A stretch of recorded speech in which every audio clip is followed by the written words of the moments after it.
still breathing, there is no problems. Today is going to be a great day, God willing, inshallah. How we doing? Alright, I'm Skirly coming live from the greatest country in all of America. Can we get some Joe Bidens in the chat? I'm currently streaming live from Texas. Where are you guys from? Let me know. Where are you guys from? Let me pull up the chat.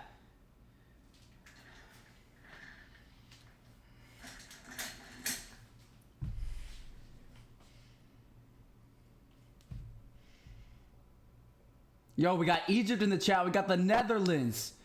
We got Bangladesh in the chat. We got Saudi in the chat. We got Texas in the chat. Hey, Texas from Texas. We got Texas in the chat. Yo, come on. Hey, River J is eating chili today. Spain in the chat. Hola, ¿cómo te llamas? ¿Qué fue, mi amigo? Let's go. Let's go. We got the whole freaking world here. Hey, Latif is back. Can we get some Latif's W's in the freaking chat? Latif, I'm excited for see what I'm going to learn today as well. Singapore, Sudan. We got Sudan in the chat? I'm trying to pull up to Africa. I'm trying to pull up to Africa, yo. Hey, Africa's the homeland. Apparently, according to science, humans came from Africa. So you know I'm going to return to the homeland one day and pull up to Africa and be like, yo! Or maybe I could go to India.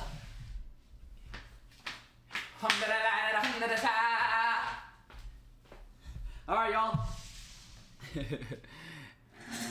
I'm in Peterson. Oh, mashallah. A fat in the freaking chat, W. Hey, Latif said drop and give me 20, so we gonna put some respect on Latif's name now. Come on. Everyone, don't be fat today. Don't be fat. We're gonna get 20. We're gonna do 100 push-ups every single stream. I'm about to do 20 right now, so join me at least through 10. Don't be fat. You have no excuse to be fat because all you need to do to be strong is do push-ups. And if you're a girl and you don't want to,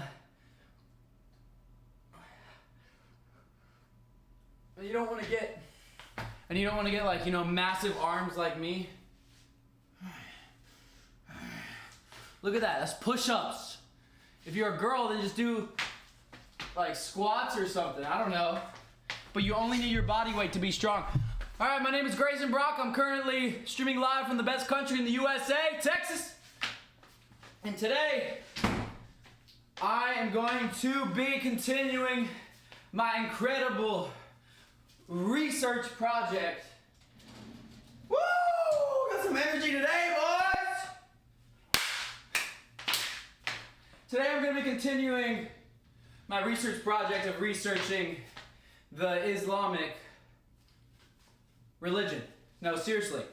I've grown up a Christian my whole life, and I didn't feel like all my questions were answered regarding what does it look like to be a Christian? What does it look like to be a Christian? What does a Christian stand for? Christianity stands for love. It stands for worshiping Jesus. And a lot of it is about worshiping Jesus. But what does that mean to worship Jesus? Like, how do you act in real life? You are very kind. And that's about all I got from it. No, wait. The Bible is beautiful. It's a beautiful library of books. And I'm going to continue to read the Bible until the day I die. So I'm not getting rid of the Bible. Now, the Bible is beautiful. But as I researched for years in my life, I'm currently 21 years old. So when I was about 16, I said, you know what? God is the only thing that matters. Because if there's an afterlife, God is the only thing that matters. Can we get an amen? Can we get an amen? But that being said, I looked into Christianity hard for years. And I felt satisfied to some degree. But there was still part of me that was confused on how to live a Christian life in the real life. What does that mean? And I just felt like there's something, like I don't have a clear path. What does a Christian do? What does a Christian do? Like, there's even debates in Christianity. What do you do if your son or daughter is gay? What do you do? Is being gay okay? Is it okay in Christianity? It's up for debate. Some Christians would say yes. Some Christians would say no. Can you get an abortion? Some Christians would believe you can. I think most Christians would say no. And there's just a lot of confusingness. And I remember when I was in Spain, I met my friend. I don't even know if I knew at the time what religion he was. My friend Efe. His family's from Turkey. He grew up, I'm about to say Venice, not Venice. What is Austria's capital? What is the capital of Austria? I'm completely stupid right now. I literally went there.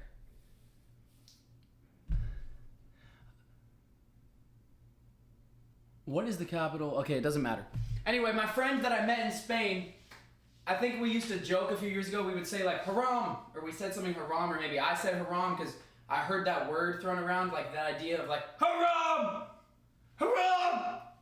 And I was like, oh, that's such a fun concept, like the concept that there's bad in this world, which means there's good. So the concept of haram.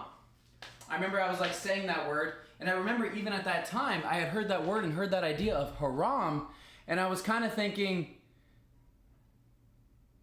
that's it, like, I don't know, something attracted to me, that idea of like, because I think I was missing that in Christianity. That boom, boom, wake up! I feel suicidal. Hurrah! Get up!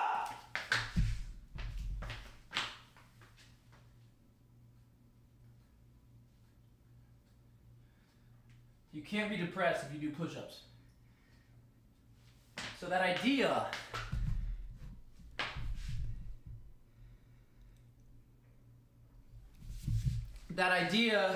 of there being a wrong and a right in this world, because in Christianity it's a little bit like flowy. You know, I don't know, it's kind of flowy. I didn't think all my questions were answered. I didn't really feel like I had a straight life path. Some Christians say that you can have tattoos. Others say you can't. There was just too much complication for me to really feel like I knew what I was doing, which attracted me to learning about other religions. So I stayed at a Buddhist temple in Thailand. I shaved my head, shaved my eyebrows. I became a Buddhist monk for a week. And it was beautiful. I learned how to control my mind.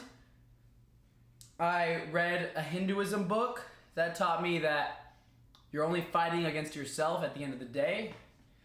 I read the Book of Mormon. It's a great book about not following your flesh. I read the entire Bible, which I'd already studied most of it, and I learned more about the Bible. I learned a lot. I mean, the Bible is just so complex. I learned to have no enemies. Jesus says have no enemies. And then I read the Quran first, but I read the Quran, and the Quran was interesting because it's the most, I don't know, excuse my language, but it cuts through the bullshit straight to the point. Straight to the point. And I don't know, something attracted me about it, so now I've been researching the Islamic religion, and I've always thought, I'm never going to be a Muslim, right? I'm never going to be a Muslim. That's the Middle Eastern religion. Turns to find out, breaking news, everyone! The word Muslim, all it means is you submit to the will of God. Now, if you're a Muslim, you might follow the Islamic religion, like the beliefs and the cultural ways of how Muslims today do it. But the actual meaning, if you sift through what you see and you actually just do a Google search, what does that word mean? All it means is you submit to the will of God. So, that's why I believe it says in the Bible that Jesus got on his knees and fell on his face. Like that. God is the greatest. If Jesus did that, I should probably do that. So if Jesus did this before he went on the cross, if Jesus was doing this, I think Jesus did not believe that he was God in the literal sense of the person who created the entire universe. Why would God put his head on the floor? Why would God doesn't need to humble himself ever. So he's not fully God. That's what I came to believe. Because the Bible even says he prayed to himself. He prayed to God. Now Christians would say that he's praying to himself. I think some Christians would say that, or they have. I don't know what all Christians would say, because Christian is, that's like 2 billion people. But that's what led me to think that, wait a minute. Jesus submitted to the will of God. I want to submit to the will of God. God must be one. He must be the perfect, he must be one. Nothing more. Nothing more. And then I started thinking, wait, maybe the Islamic religion is the only religion left that's actual monotheism. Is it actual monotheism? Because at the end of the day, if you're adding anything on top of God, well, God is this and this. It's not monotheism. That literally the definition of monotheism is one God. You bow to one. You don't bow to two. You don't bow to three. You just the mashallah. God. Whatever you want to, not whatever you want to call God, but God. The word Allah is just God in another language. In Spanish, I think it's Dios. So these are just words. You know, if you've never heard the word Allah and you immediately think evil when you hear the word Allah, that's just a word that means God in another language. One God. So anyway, to recap what I just said, I didn't feel fulfilled as trying to be a Christian and trying to follow the Christian life. I didn't feel fully satisfied. Meaning I didn't know fully what decisions to make in my life. And I heard people say the word haram. Like I heard people throw around that word. And that idea started to open my mind to like, maybe there is a good and a bad in this world. And you can be clear cut. Maybe it is clear cut. Maybe it is clear cut. No drinking, no smoking. Now I still participate in that stuff. And it attracts me to the religion of it's just I think the only way to be free is to actually follow the straight path. But if I actually believe that, why am I not completely doing it? So maybe I don't really believe it. Maybe I'm kind of hypocritical. Aren't we all? Anyways, that's more of my personal journey and personal things that I do off camera. What I'm saying is I didn't feel satisfied as a Christian. I heard people say the word haram, and I was like, that's an interesting concept, that there can be wrong and right in this world, and it is not, maybe you can be gay and it's okay. No. That's weird. No. It's just pleasuring yourself. No. Maybe you can be transgender. No. God made you who you are. God made every single human so that the only way you're receiving this message is if both your parents were straight. So is it okay to be homosexual? Well, then you're just pleasing yourself. I mean, like, it's just the fact that I started researching about a religion and a concept of belief system of right and wrong, haram, halal. I think that's how you say it. I've never said that word. Good, bad. No! Clear cut. Oh, I feel suicide. I feel depressed. No! Haram. Haram, which just means against God. Bad. No. No. No. That idea opened my mind to researching about Islam, and I read the Quran, and it felt amazing afterwards, and I was like, wow, this is a religion of peace. Turns out it's not telling people to go blow up buildings and kill every American. It's actually very peaceful, and it's beautiful.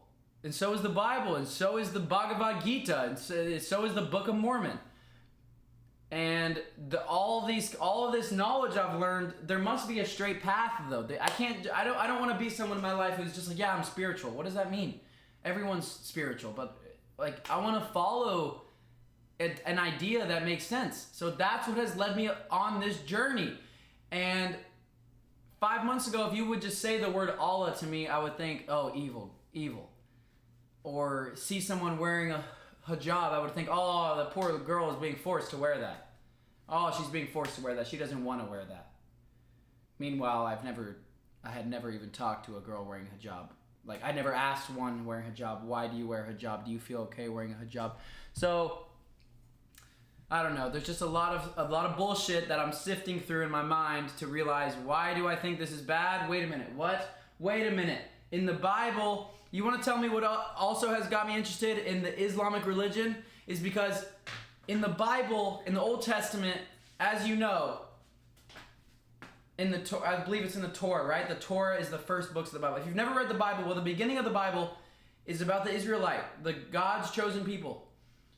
And they continue to follow idols repeatedly every single time. They just destroy themselves. They repeatedly do not follow God, even though God saves them every single time. They repeatedly follow something else, repeatedly follow something else, repeatedly follow something else, and they keep turning their heads away from God. And then I looked around. One day I was driving by a church and I saw a big cross outside. And I saw a big cross outside and I drove by and I was like, wait a minute. That's an idol. That's an idol. Christianity is worshiping an idol. It's idolizing something other than the holy God. It's worshiping something that is not God. It's like polytheism. It's adding something else. That's what I believe right now. Will I believe something different in 5 years? I don't know, because 5 years ago, I didn't believe what I'm saying right now. And at the end of the day, I'm not God, so whatever I say, I'm just trying to teach myself and hopefully share, and we can all learn and discuss, and this chat is open to anyone to freely share ideas and discuss things. I'm never going to stop searching. I'm never going to stop looking. I'm never going to stop being, in a sense, open-minded to hearing people. I will always listen. I might not always believe it, but I'll always listen to other people and talk. So that's what this journey is. This YouTube channel is dedicated to my life, but right now I'm going all in on researching this religion. I want to really know what this religion says. Some people say Muhammad married a 6-year-old and is the devil. Other people say we should copy him and be like him and emulate his life because he showed us how to be gentle. He told us to love our parents. And other Muslims say Muhammad never said to have anything written about his life, just follow the Quran. Other people say follow the Hadiths. Other people say read the biography. That's what I'm doing today. I'm reading the biography. That's what I'm doing all this week. I'm going to finish the entire biography. Hopefully. So,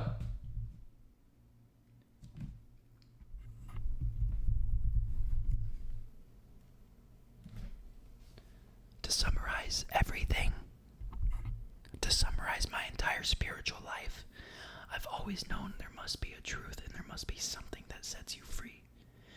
Because it even says in the Bible, only the truth will set you free.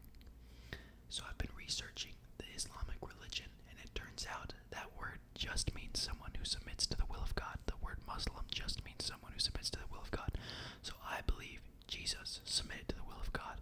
I believe Moses submitted to the will of God. If you don't believe me, literally look on the internet. What does the word Muslim mean? Turns out it's just someone who submits to the will of God. It's just the Arabic word for that idea. So I believe Jesus was submitting to the will of God. I believe Moses was submitting to the will of God. I believe every person who wants to be spiritual is trying to submit to the will of God. And when I hear that word, submit to the will of God, I think of what happens if something terrible happens in your life and you get in a car crash. You don't die, but you get in a car crash. Are you going to sit there and complain? Are you going to sit there and just be like, why did this happen to me? Oh my gosh. Fuck life. Fuck this car. Oh my gosh. No. You're going to submit to the will of God. Or I think that's the only thing that'll bring you peace in this life, is if you submit to the will of God. So I'm trying to do that. I'm an imperfect human. I'm 21 years old. I'm just a kid sitting in front of a camera right now. However, some people claim that I'm the smartest person in the world, and I wouldn't disagree. I would not disagree with that. You know what I mean? So, but I'm researching this week. I was a Christian. I didn't feel fulfilled. I started looking into other religions, other ideas. I looked into Islam, which turns out I believe Islam is Christianity without the nonsense. I believe the Bible. I believe the Quran restored what the Bible was trying to say. restored what Moses was doing in his life. Moses submitted to the will of God. Jesus prayed to God before he went on the cross, and he said, God, take this cup from me. Don't let this happen. Don't let me be crucified. In the Bible, it says that. So, without further ado, I'm researching the Islamic religion this month, week 1.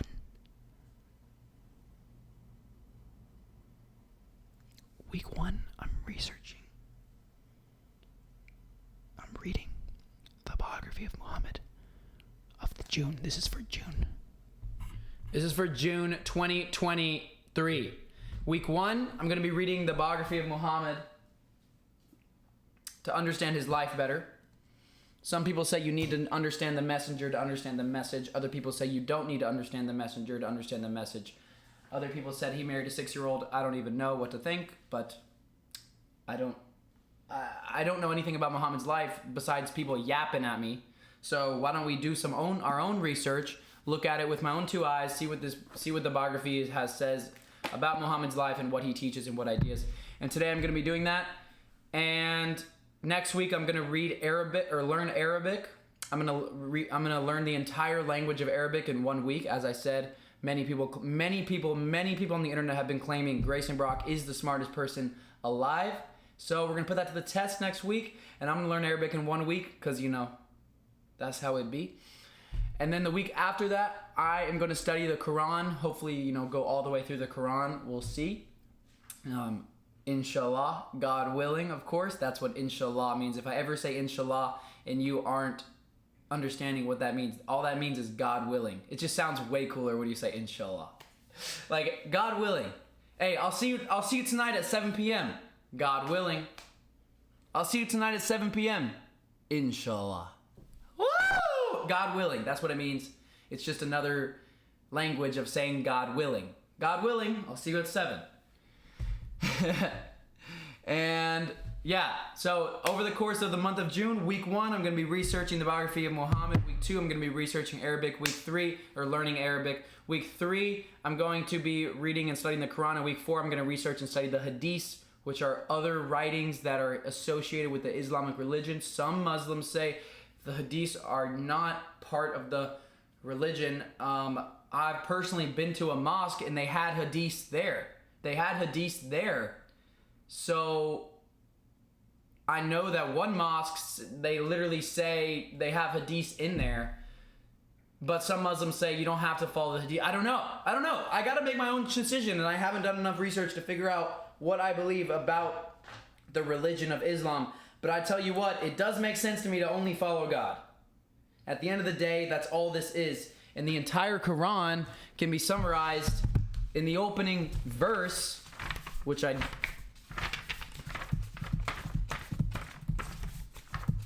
Why isn't this the shahada? Why in the shahada do you have to say Muhammad is the last prophet? Why can't this be the shahada? In the name of God, the Lord of mercy, the giver of mercy, praise belongs to God, Lord of all worlds, the Lord of mercy, the giver of mercy, master of the day of judgment. It is you we worship. It is you we ask for help. Guide us to the straight path, the path of those you have blessed, to those who incur no anger and have not gone astray. Why is that not the shahada? All right, chat, I've only been briefly looking at the chat, and now I'm going to look now.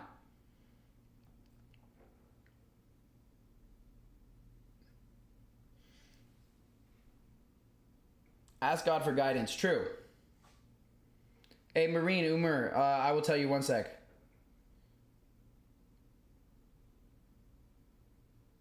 Latif, you would make a great Muslim, Grayson. Part of me doesn't want to say I'm Muslim unless I'm actually going to, follow it to the T.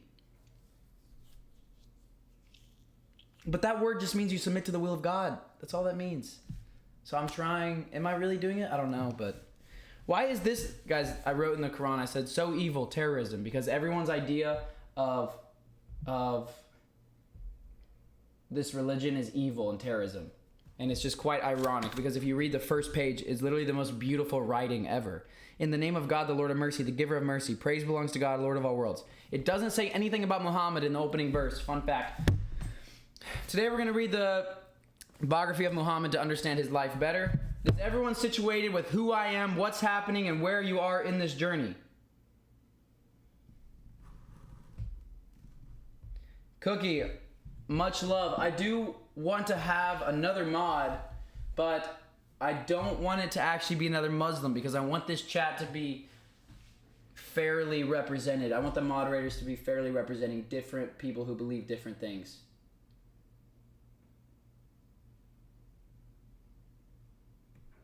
Quran forever. Muhammad is mentioned 4 times in the Quran. Really?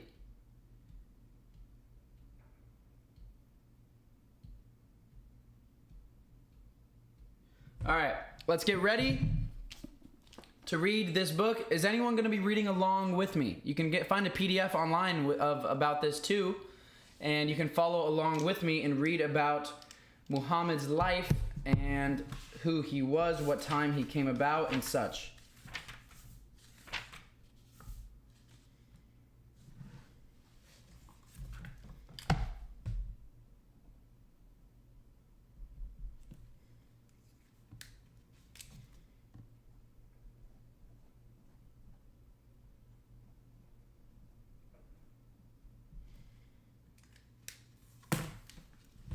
This is at the beginning of the publisher notes. He was the most outstanding person that the world has seen. How does anyone know that? You'd never even seen him with your own eyes. How can you even say that without being insanely arrogant? You never even have talked to him. How can you know he was the best person to ever live? I don't know. That's part of me that's just like, why do we think that we know more than we do? With certainty. I'm not talking about having faith. It's different to have faith in humans than God. So yesterday I read the 100 most influential people in history. True, but why do people say things with so much certainty about things that they've never seen before? And I'm not talking about having faith in the afterlife. That's different. But having faith in another human that he was the best person to ever live. Why do you need faith in that? What does that have to do with your own personal faith journey with God? I don't think it does. I think it has nothing to do with... I think it has everything to do with the message and not the messenger. Just like me. If you're following my journey, I hope at the end of the day you're inspired by the ideas I'm sharing. Don't ever put me above what you could do. Like, you could become like me. You could become strong, and you could become the smartest person in the world like me, and you can become someone who knows a lot, knowledgeable about things, because I put in the time and effort. And you can grow your own YouTube channel if you start it like I did when I was younger. You can do anything. It's not the messenger, it's the message. That's what I believe, but I haven't even learned about the messenger of the Muhammad. So yesterday I read... Let me find the table of contents.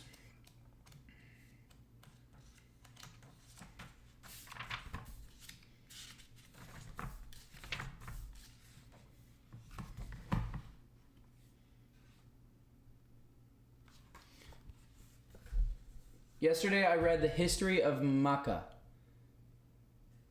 in the Kaaba. The Kaaba is the place where Muslims go today to worship, and apparently it was established by Abraham as the first monotheistic place of worship for God. Praise God. Around 4,000 years ago. Yesterday I also finished reading The World Situation Before Islam, which I don't even think that makes sense because I think Islam already existed before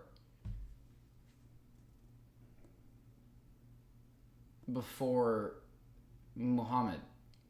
The idea of Islam is only following God, so it's been around. Now, I guess it's saying before, like Muhammad came. I read this, and to summarize what I learned yesterday, the Kaaba was established by Abraham, basically just the first place to worship God, the monotheistic God. The first place, and that is the holy place to do it, and it came out of the desert. It's interesting that religion came out of the desert. Monotheism came out of the desert, the harshest conditions of the world. It came out of the desert. What does that say? I don't know. So I learned that about chapter 1. Chapter 2, the world situation before Islam, before Muhammad got to the Arab Peninsula, present day Saudi Arabia. Saudi and Yemen. Yemen is below Saudi Arabia. I learned that yesterday. Before Muhammad was there, it was... They were following idols. They were following idols. It's like every prophet comes to reestablish monotheism, and it just keeps turning away from monotheism. We always want to stray away from monotheism, even though monotheism is the most simple, the most clear-cut, the most it makes sense. Can I change my gender? No. Haram. Monotheism. Can I slap you across the face for no reason? Why would you do that? That's not monotheism. That example didn't make any sense, but you get it. Okay. I'm going to go read the chat as I walk into the other room and grab my oatmeal and grab a coffee because I don't have enough energy today. So I'll be right back. And then we're going to start reading, and we're going to start learning, and we're going to start turning up and going dummy.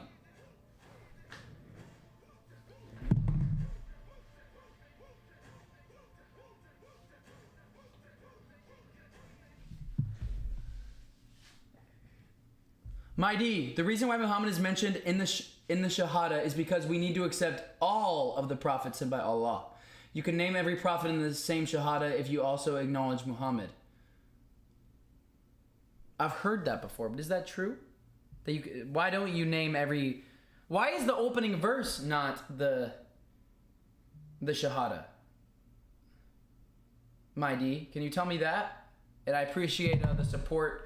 Again, my name is Grayson Brock. I'm 21 years old from Texas. This is a YouTube channel that represents freedom of speech, and the super chats make it possible for me to devote hours of day to streaming to you guys and showing my life, showing what I'm learning, and I hope you're learning from this. If you'd like to directly support the stream, you can click the link in my bio, which all of that goes directly to funding this stream. And again, this channel is representing freedom of speech.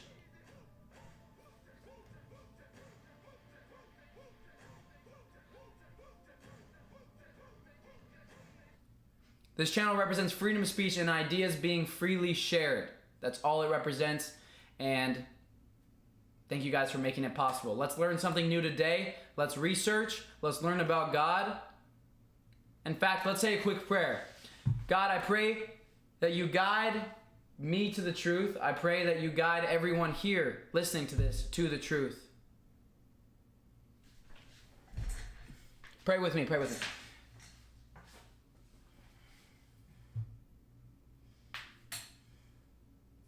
God, it is you alone I worship, and I pray that everyone listening to this message can understand you better. I pray that none of us are deceived by things that pull us apart from you. I pray that we understand what it means to believe in a God, the idea that we are here for a reason and that we have an afterlife after we die. I believe it. I have full faith in the life to come. I believe it. I believe that there's more after life, and I pray that today I can learn more about you, and I pray today I don't deceive anyone, and I pray today that everyone in here can understand just more, and we can learn more in your heavenly name. Amen. Afet W. Afet, yes, G. So Shahada would have been no God but God, and no messenger of God, and so on. Same message, different messenger. Prophet Muhammad is seal of all messengers, same message. Well done, keep going. I know he's the seal, but why does it seem like we worship him? Afet, I'm glad to have your spirit here today.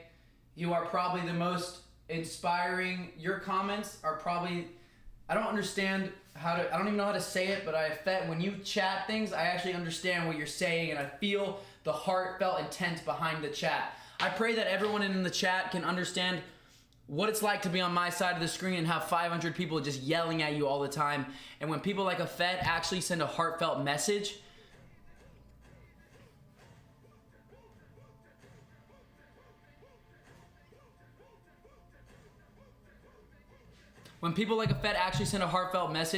it means a lot, because I truly am trying to learn more about God, and I'm trying to teach all of us more about God and hear your guys' perspective and learn from you guys. So when you write things in the chat, just think about it before you say it. I mean, you don't have to, right? You have freedom of speech. You can, in fact, say the N-word or something in the chat. I don't know. You can say whatever you want because there's freedom of speech in this chat.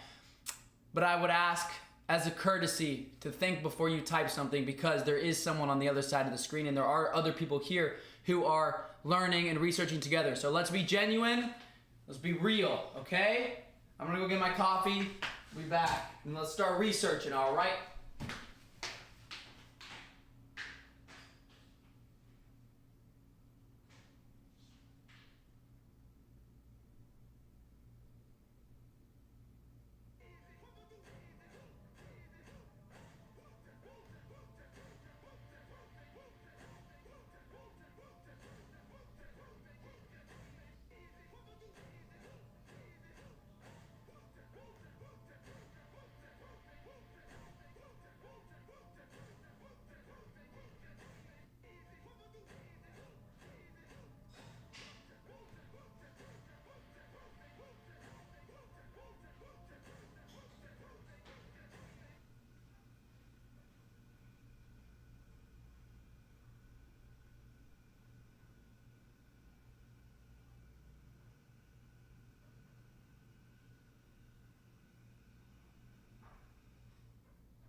Life is supposed to be difficult.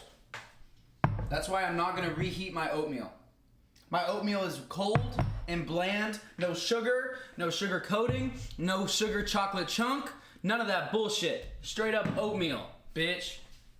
Sorry for my language. Sorry.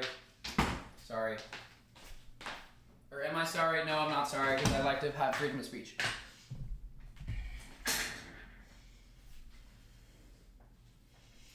Frick! Jonas Novus told me to drop and give me 15. Gotta do it.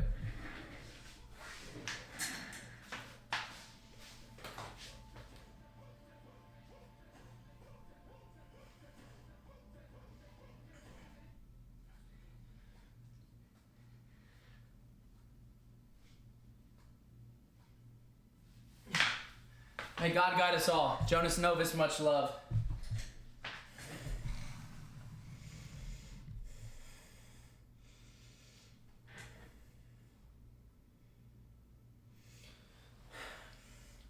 Most Fed 987, why do you keep saying we worship him? You're misconstructing the faith of Islam. Can you say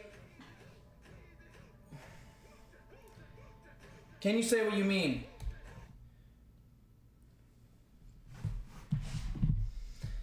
Yes, what I mean is that I don't know why Muhammad is in the shahada. Why people name everyone after Muhammad, and why they say that, why I've talked to Muslims and they say Muhammad is the perfect example and we can't be, I ask people, can we be like Muhammad? And people basically say no. You can't ever be like him, but like, so then he's above us. So then is that just a prophet, or is he idolized? I don't know how else to explain it besides talking to Muslims and surrounding myself.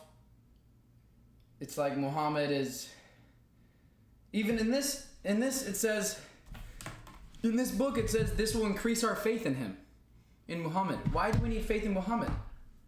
I feel like that's not true Islam. True Islam is only following God, which I'm here to learn more about it, but that's what I had to say about it. Okay, let's begin. The super chats are a great way to ask a genuine question that I can talk about. I'll be checking it when I take a break from reading it. When I take a break from reading, like doing my studies. So, Richie Gardner, Grayson, second part of the shahada is important because without acknowledging all the true messengers that God has sent, are you actually submitting to God if you don't acknowledge one he sent? I think you are. I think that's a good question, Richie. I think you are. You might disagree. I think you are. But again, it's part of this. I want to learn more about it. More about Muhammad. Why do people love him so much? I'm turning off the chat. I'll be able to read it when I take a break. MashaAllah.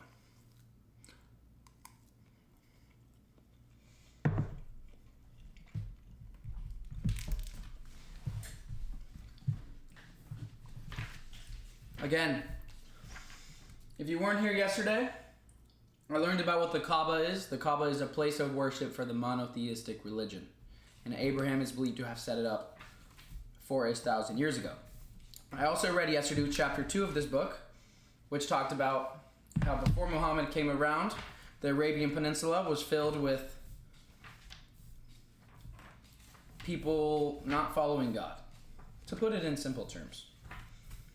The next chapter, this is my entire summary of chapter 2, which took hours to learn, but idolatry in the Arabian Peninsula, that was essentially it. Now, so we talked about the Arabian Peninsula in the time 1,500 years ago, how Muhammad was there and there was idolatry. And now I was going to talk about the rest of the world.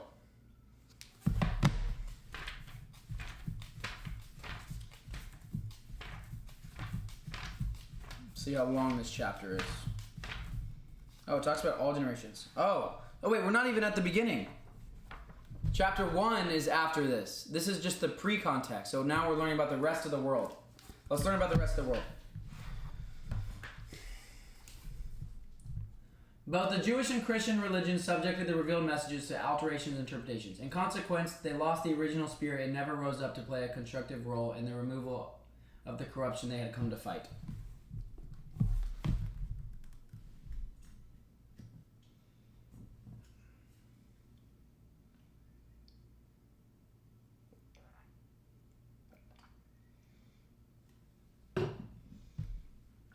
Both the Jewish and Christian religions subjected their revealed messages to alterations and interpolations.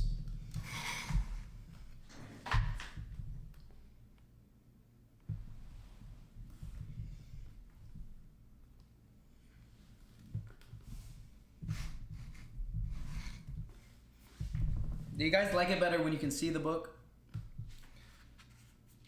I agree with this. That the original message of what Jesus was saying was been lost.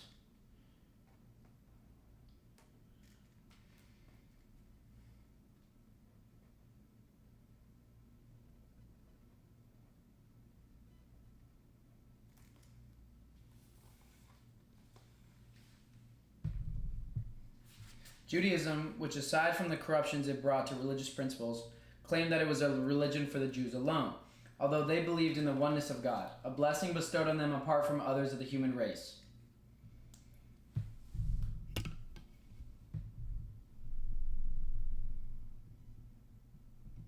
Effet. You don't need to... Okay.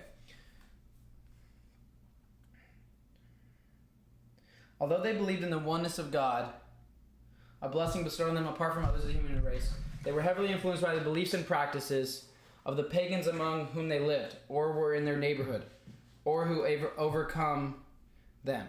Fair-minded Jewish scholars have accepted this historical fact. For example, the Jewish Encyclopedia tells us that the fact that the Jewish prophets expressed their anger and frustration at their idol worship implies that it was fairly widespread among the Israelites and that it could not be uprooted despite the exile to Babylonia. The Israelites seem to have also accepted polytheistic influences. Talmud confirms that idol worship was quite deep-rooted among the Israelites. In addition, the Torah and the Talmud... What is the Talmud? Huh.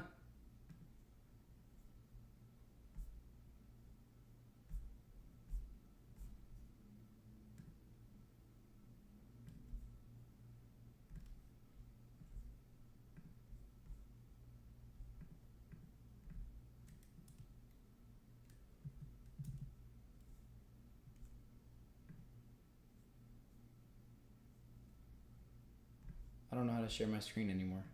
Okay, I don't know how to share my screen. What is the Talmud?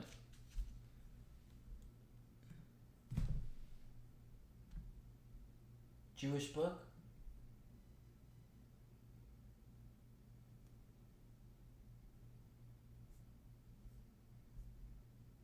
The Talmud is an essential part of Rabbinic Judaism and consists of a collection of writings that cover the full gamut of Jewish law and tradition.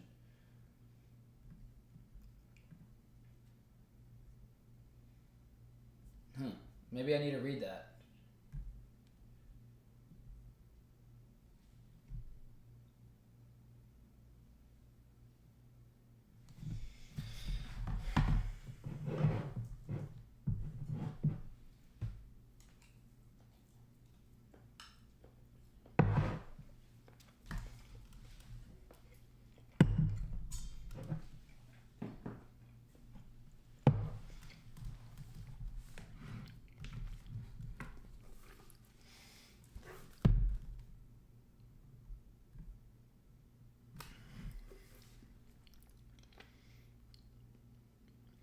The Israelites seem to have also accepted polytheistic influences. Talmud confirms that idol worship was deep-rooted among the Israelites.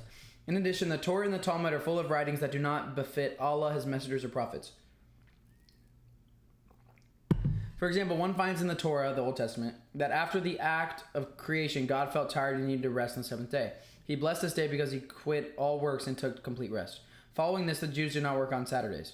The Old Testament narrates the story of Adam and Eve, Hawa, on both be peace, that they heard the sound of the Lord God walking in the garden in the cool of the day. The man and his wife hid themselves from the presence of the Lord God among the trees of the garden.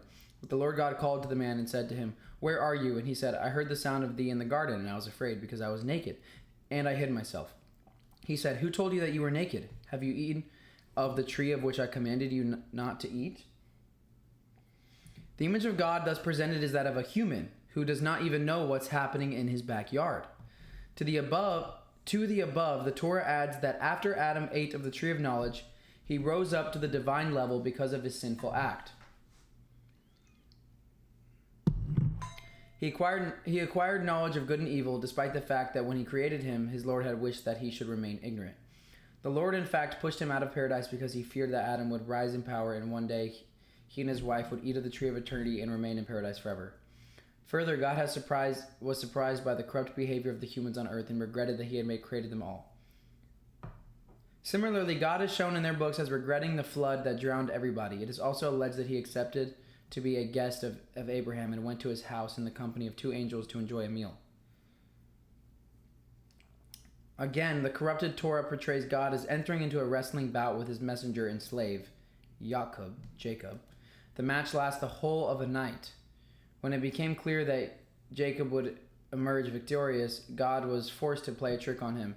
He broke his thigh bone to disable him. Nevertheless, Jacob would not let God go before he had extracted from him the blessing and the title Israel. God, as portrayed in the Torah, is exclusively the God of the Israelites. They are a chosen people, and the others are not beloved. Non-Jews are like cattle about whom God is not concerned. Accordingly, the Israelites... It's kind of true. Accordingly, the Israelites cultivate among themselves a hatred for the rest of the people, especially the Arabs. This factor is the foundation stone of their religion. Oh.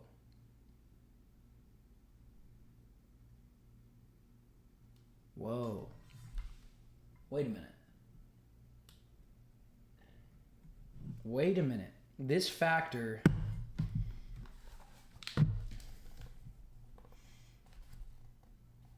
Accordingly, the Israelites cultivated among themselves a hatred for the rest of the people, especially the Arabs. This factor is the foundation stone of the religion. Israel versus Palestine today. Jonas Novus, red pill moment. Wake up. Wake up!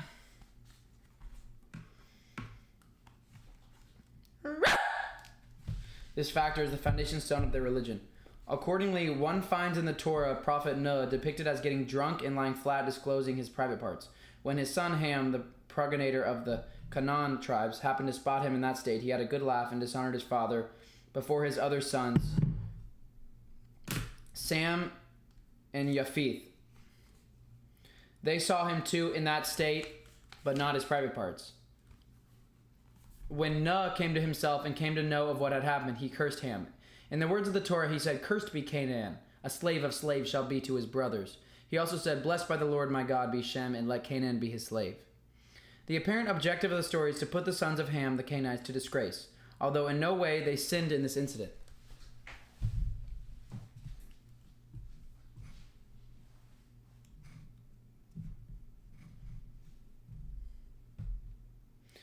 The story also aims at glorifying the Israelites, the sons of Shem. Similarly, the Jews portray another prophet, Lut, as getting drunk and committing fornication with his own two daughters. Yeah, I remember that story about Lot. Or as they say in Arabic, Lut. It's kind of like a LUT, like Adobe Premiere Pro LUT. Y'all know Adobe Premiere Pro? I do. Similarly, the Jews portray another prophet, Lut, as getting drunk and committing fornication with his own two daughters. That's haram. Haram. That's my favorite word, haram. Who got pregnant by him. They claim that Moabites are the sons of Moab, one of these daughters. The objective was once again to disgrace their enemies, the Moabites. All this was done in the name of revelation. Allah spoke the truth when he said in the Quran, among them are some who twist the tongue with the words of the book, so that you may suppose it part of the book, while it is not part of the book. And they say, this is from Allah, while it is not from Allah, and fasten lies upon Allah while they know. And woe then unto those who write the book with their hands, and then say, this is from Allah, in order to purchase a paltry price thereof. Woe then unto them for what their hands wrote, and woe unto them for what they earned.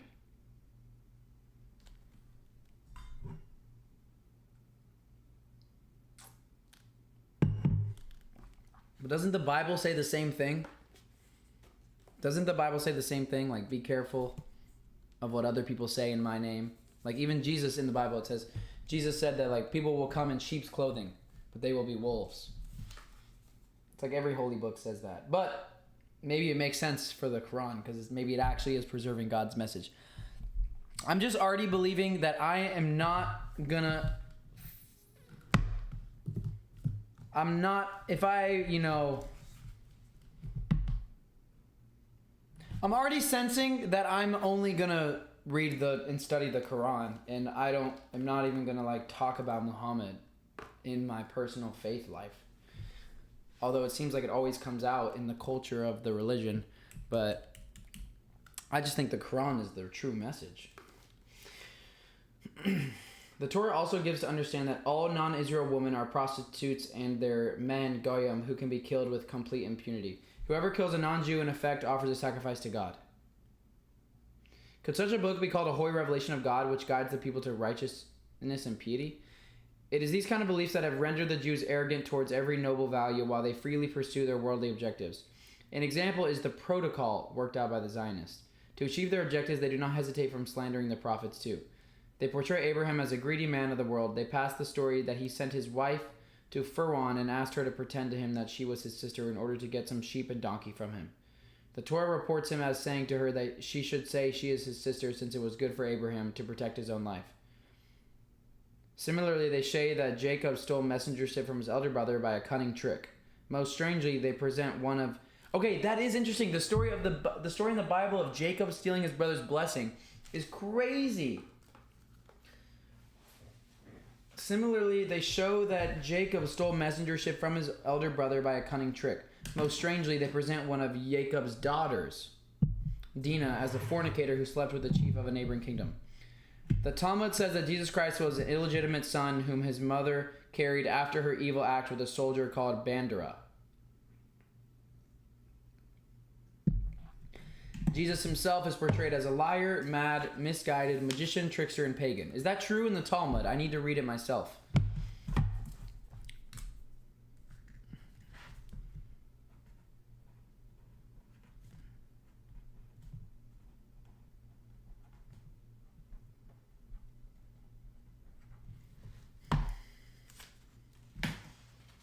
The theme I'm getting so far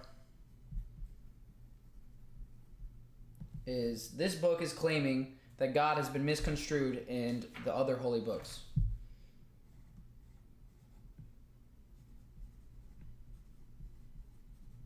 It does make some good points, such as talking about how God is talked about like he's a human.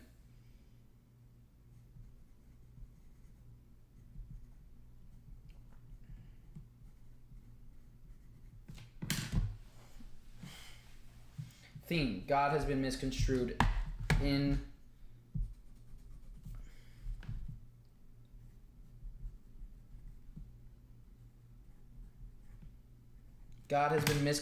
other holy books. So I'm on chapter 3 of this book, or this third section. I haven't actually started the chapter 1. This is all a preface to what's about to happen. Prefacing what's about to happen with the... my eyes, it's so bright.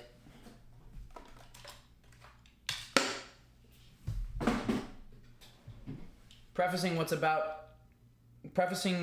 Muhammad's life that's about to take place and what's going on before it.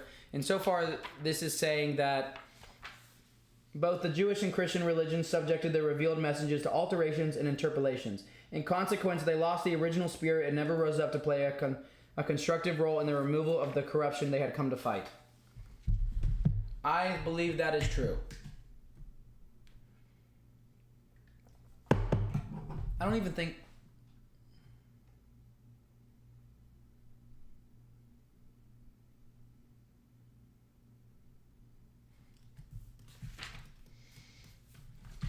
need to read Talmud, because this book is making a lot of claims about the Talmud, and I haven't personally read it. And I can tell you, if there's one thing I've learned, when people make claims about other stuff, you need to look at it for your own.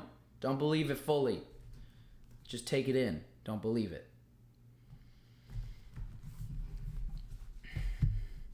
The Talmud regards the Christians as no better than a piece of bloodied cloth thrown away by a woman in her periods. Does it really say that? They are referred to as pagans, murderers, corrupt animals, filthy donkeys, pigs, and dogs. The Torah also reports Prophet David committing sin with the wife of one of his soldiers and making her pregnant. This happened when he saw her on the roof of her house. The Torah does talk about that, like the Bible.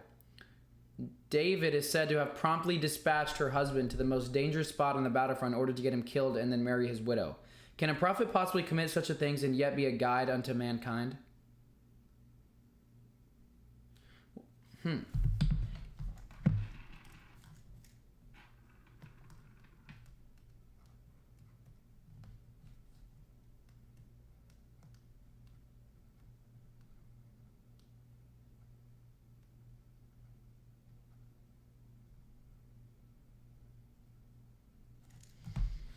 It shows he is human. That's the Christian response. That prophets, that's the beauty of the Christianity, is that it shows that we're human, that we're imperfect, that we're broken, and that we're proud to be broken in a way. It's an interesting idea in Christianity that it's like we're proud to be broken. I saw someone wearing a shirt the other day that had it on the front of their shirt. It said like broken or something. Broken. It was a shirt, hyping up Christianity. And I was like, why is that a thing to be proud of, that we're all broken? But the Bible does talk about that, because even the people in the Bible, such as King David, that he basically killed someone so he could marry Bathsheba.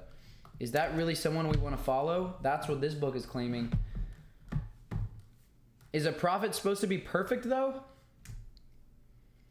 The Quran took up many of these...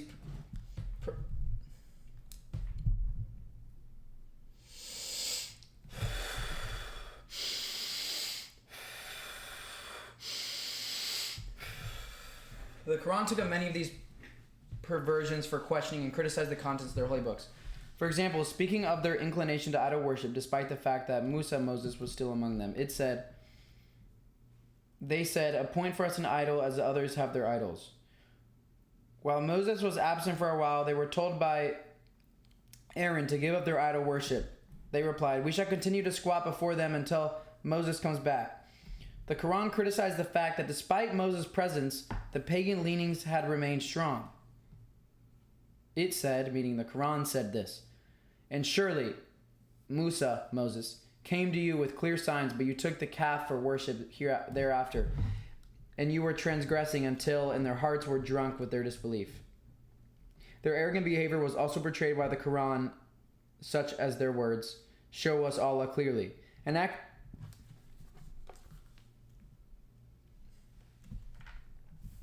acting arrogant against Allah, they said, as it is shown in Surat Al-Ma'idah. And the Jews say, Allah's hand is tied up. And the Jews say, Uzair is son of God. They also attributed divine powers to their priestly class. The Quran said, they took their priests and aesthetics deities besides Allah. The Quran also reported their bold alteration of the revelation in Allah. They took their priests and aesthetics deities besides Allah. Isn't that... I think some people treat Muhammad like this.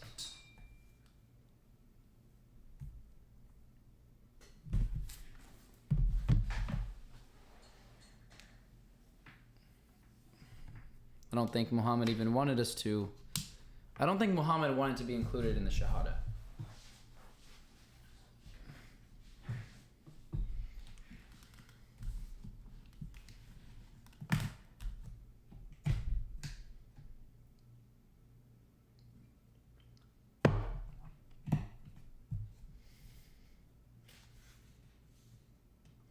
The Quran also reported their bold alteration of the revelation of God and his words.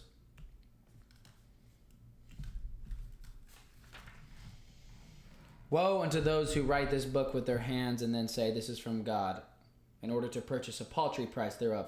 Woe then unto them for what their hands wrote, and woe unto them for what they earned. It is also said, do you, O Muslims, covet that they believe when there have been a party among them who listened to Allah's words and then altered it after they had understood it knowingly?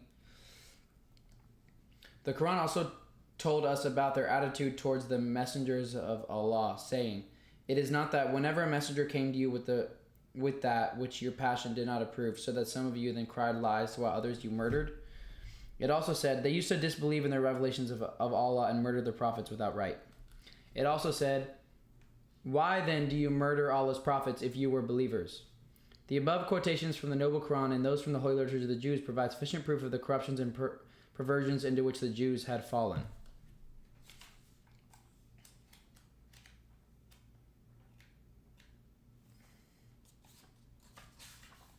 Oh, so this is all about the Jews. I didn't realize this part is only about the Jews. So again, I'm reading the biography of Muhammad, the man who is believed to have received the Quran from an angel. And this is about his life. I haven't got to his life yet. So far, we're just recapping the history of what is going on during the time of before he lived. What is happening and what's going on around the time. And what's happening right now is there's a lot of idolatry.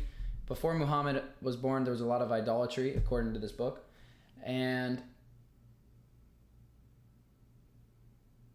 the book says the reason for the idolatry is because the Torah was corrupted. And the reason why the author of this believes that the Torah was corrupted is because it talks about God in the Torah as if he's kind of a human, and it talks about God and some of the people who, like Abraham or Lot and other prophets in the Torah, and it says that this book claims that the Torah makes these prophets seem like bad people, like David killing someone so he could have a woman.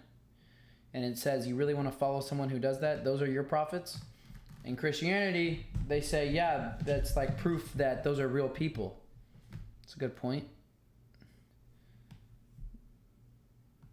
But also, that's a pretty serious sin to kill someone.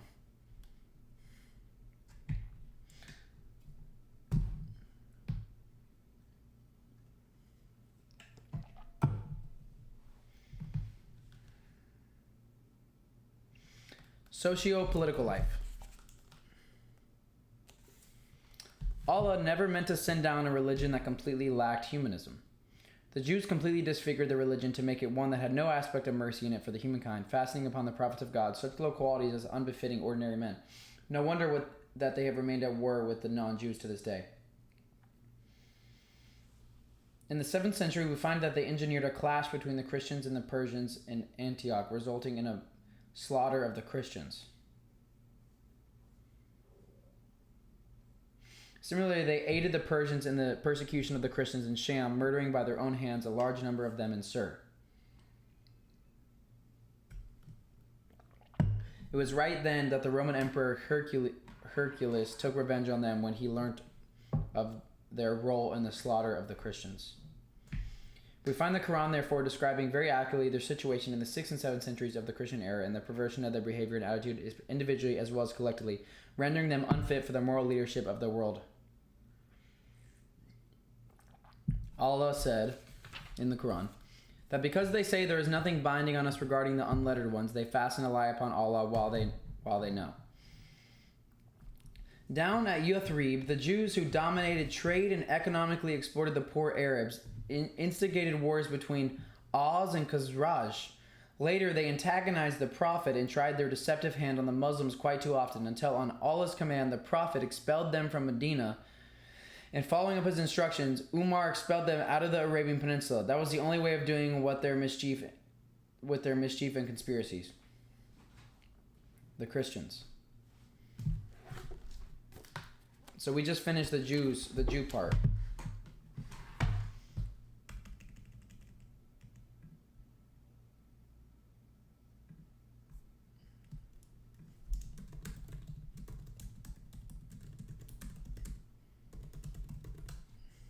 I'm talking to ChatGPT about the book.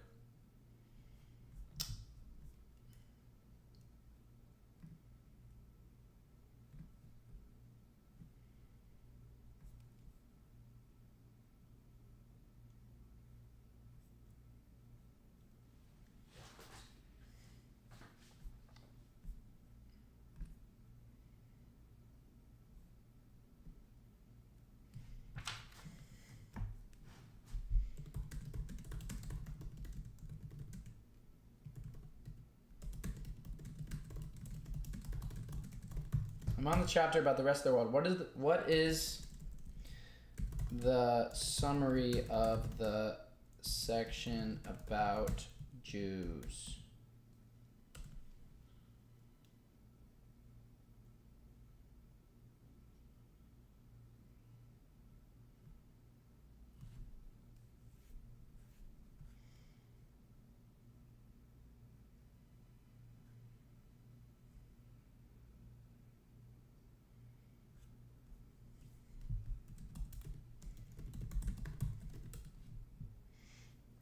Basically criticizing the Torah. The section describes the Jewish community's religions, corruptions, socio-political conflicts, and eventual expulsion from Medina due to their antagonism and conspiracies against the Prophet Muhammad and Muslims. So this basically says, screw them. Interesting. Now we're going to get to the Christians. Interesting.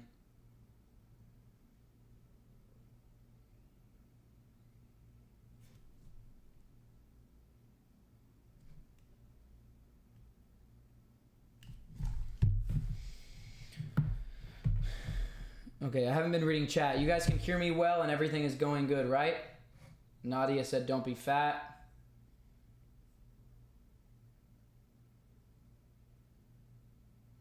What's with the shades? It's very bright, though I'm sitting by a window and it's hurting my eyes.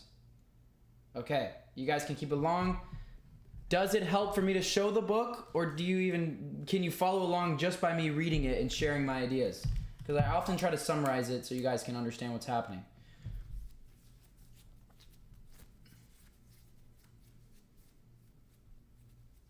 Ahmed Ali, shut up. W, just read.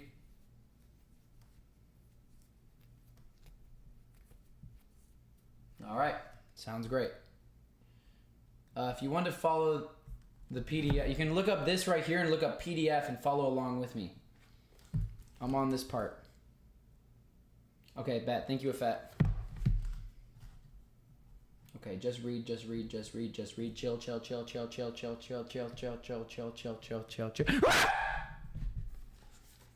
The Christians.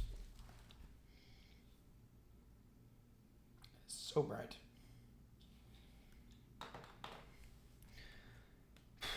Apart from suffering interpolations and alterations at the hands of its adherents, Christianity was subjected to other kinds of corruption.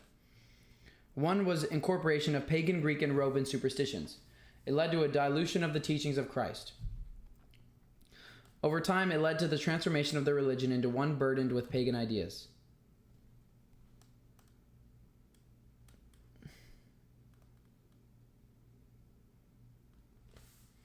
Okay, I'm going to read the footnotes on this one. Why does it say that? 221 footnote.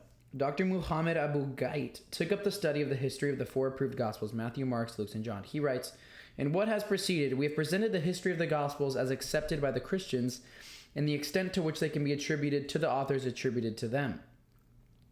We have pointed out that there is no relationship between Matthew and the present-day Gospel, for his name was entered in the Greek version translated from the Hebrew, and that we cannot establish, as the Bible critics have not been able to establish, whether the translator added fresh material as his own notes and explanations, or whether he was honest in his work of translation. Further, the absence of the original after the appearance of the translation and the concealment of the name of the translator reduces the weight very much. It seems the translator was one of the students of Matthew. It also establishes that Mark was not one of the apostles that he took in his gospel from his master Peter, that the Gospel of Luke was not meant to be an epistle of authority. It was largely composed of events and occurrences that he learned from others. It is not free of errors, but rather is mixed with interpolations that need a set of principles to get rid of. It is another thing that Luke was not one of the apostles, but rather a student of Paul, who is known as the first corrupter of the Christian religion. It is also clearly established that it is highly doubtful that the Gospel of John was as attributed to him is truly his. It can be assumed that whoever did it introduced Hellenistic thoughts into it. What is Hellenistic?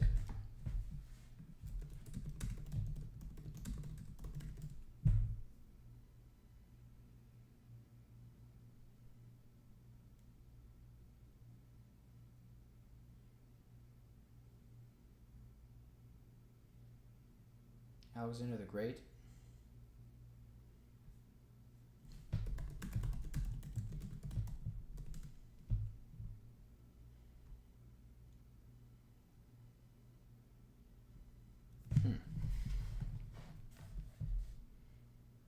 Greek culture.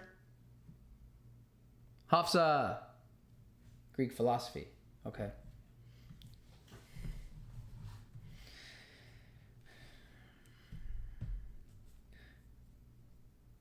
I'm reading the footnotes right now of this part about the Christians. It has also been said that the apostle of Jesus Christ did not understand but through metaphors and similitudes. Hence, his extensive use of these modes of speech. When we take into consideration all these facts, it is not difficult to conclude that these Gospels are as far from being revealed as the heaven is from the earth. We might add that the present-day Gospels are only related to the Gospel of Jesus Christ by a thread thinner than that of a spider's thread. It is but a few phrases spread here and there that can be related to the Noble Quran, and which can be said that the evidence is in favor of the Prophet Muhammad. Ibn Hazm has in the work Al-Malal wa Nahal listed the various contradictions that exist between the four Gospels and between them and the Torah that cannot be resolved. For the give and take relationship between Christianity and pagan religions, see this. Okay. So basically this book claims that we cannot trust the Gospels, but then again, there's entire people who have dedicated their life to proving that the Gospels are genuine. So I think unless you devote serious time, you don't know if the Gospels are authentic, and you don't know what is authentic according to historical narrative. You only know what other smart people say.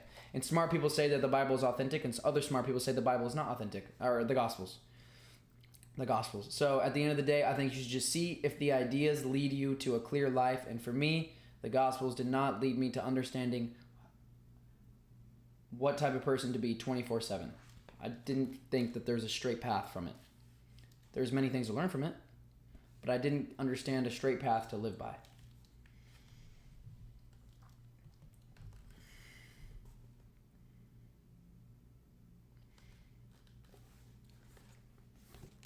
Starting back over the top. Apart from suffering interpolations and alterations at the hands of its adherents, Christianity was subjected to other kinds of corruption. One was incorporation of pagan Greek and Roman superstitions. It led to a dilution of the teachings of Christ. Over time, it led to the transformation of their religion into one burdened with pagan ideas. Its marked characteristic was that it acted as a barrier between human beings on the one side and reason, logic, and knowledge on the other. Rev. James Houston Baxter expressed it lucidly and accurately when he said, in effect, paganism had been routed but not extinguished. Rather, it possessed a passionate corner in their hearts, and its practices manifested in the garb of Christianity. Those who gave up the idols took a few of them into Christianity in the name of martyrs, attributing them to the attributions of divinity. In the next step, they carved their statues. In this manner, the idol worship of the past was imported into Christianity under new names and new garb. It's like the cross. This is how the worship of the saints and martyrs was incorporated into Christianity. Whoa.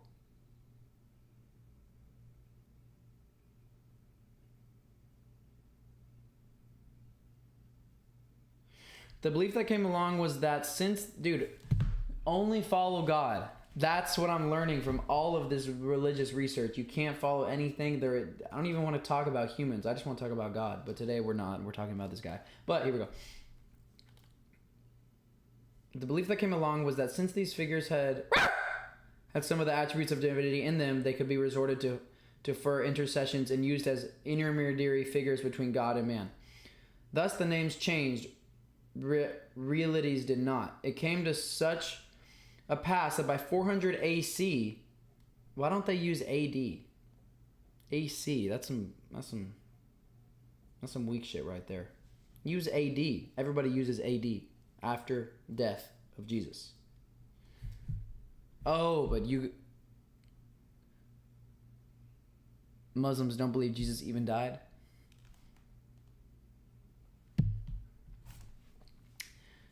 Thus, the names change, realities do not. It came to such a pass that by 400 AC, the yearly festival day of the sun god was converted into Christ's birthday.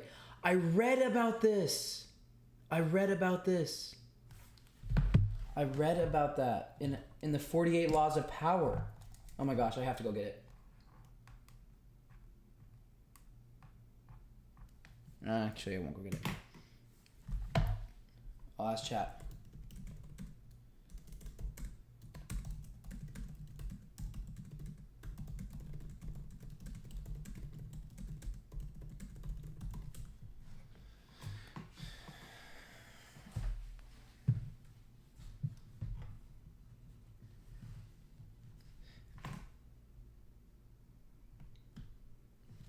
In the 48 Laws of Power book by Robert Greene, the reference to the conversation of the sun God's birthday to Jesus' birthday can be found in Law 27, which is a chapter in a book.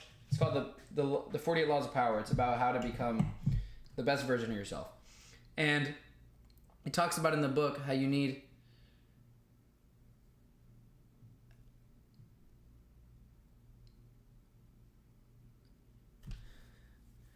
Anyway, part of the book, the author makes a point of how you need to build on what's been done before you, and he made the example of Christianity, and he talked about how Robert Greene, the author, discusses how the Roman Empire, Constantine, adopted Christianity and strategically aligned it with pagan traditions, such as transforming the celebration of the sun god's birth on December 25th into the celebration of Jesus' birth, to facilitate the transition and gain broader acceptance of Christianity among the populace.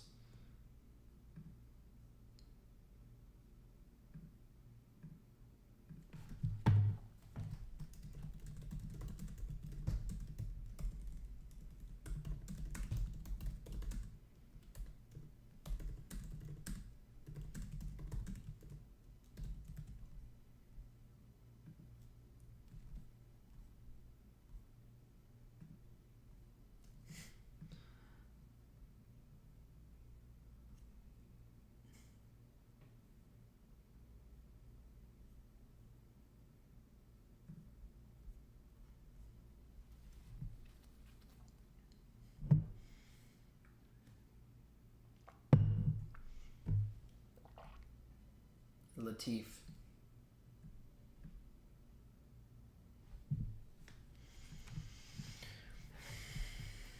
So this book is claiming so far that even the 48 Laws of Power talks about that.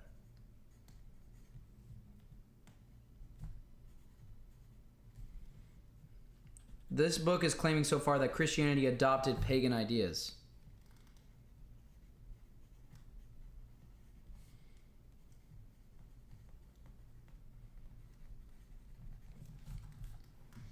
That's what this is claiming. And as such an example is the worship of the saint was incorporated into Christianity. The belief that came along was that since these figures had blah, blah, blah, blah, blah, thus the names changed, but the reality, it's basically saying that paganism is still part of Christianity. It came to such a pass that by 400 AD, or AC, the yearly festival day of the sun god was converted into Christ's birthday.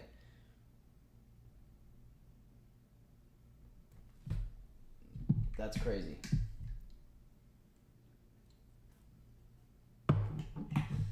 I just think if all the prophets were to come back together for lunch today, they would all say, yo, everyone's got to stop following us and follow God.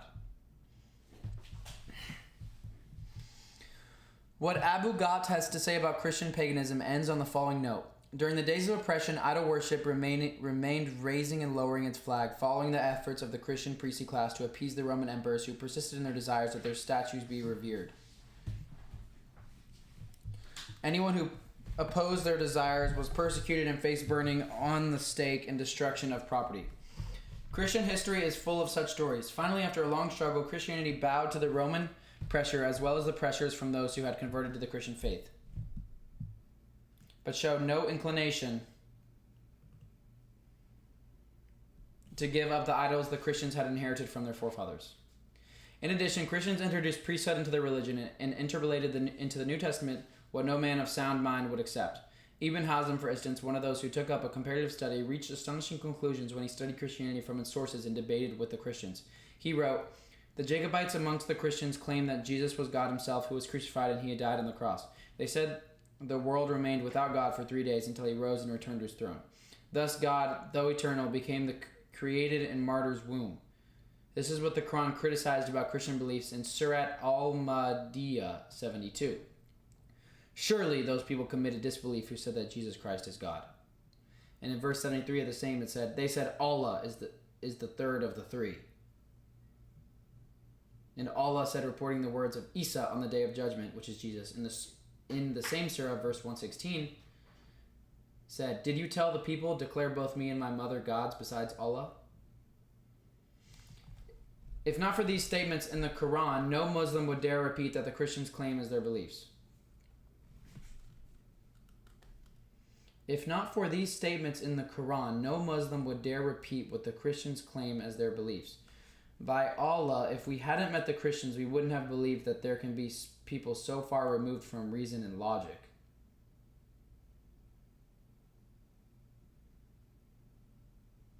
Ibn Hazm follows up with the words, "We wish these people could tell us who ruled the heavens and the earth during the 3 days when God was dead." How can God be a human? It literally doesn't make sense.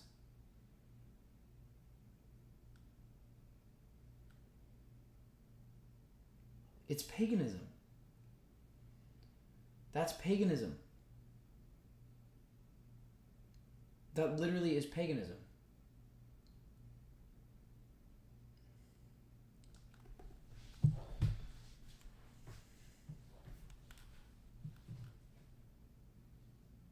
It's also paganism to worship Muhammad.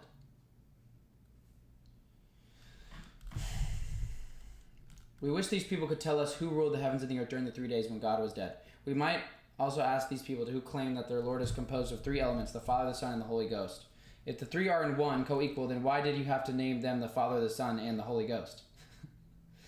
Is not in this scheme the Father himself, the Son, the Father, etc.? The Gospel refutes their belief that they are co-equal. It reports Christ as having said on the day of judgment, he will occupy a position on the right-hand side of God, but they contradict themselves by saying that no one but the Father knows when the day of judgment will be called.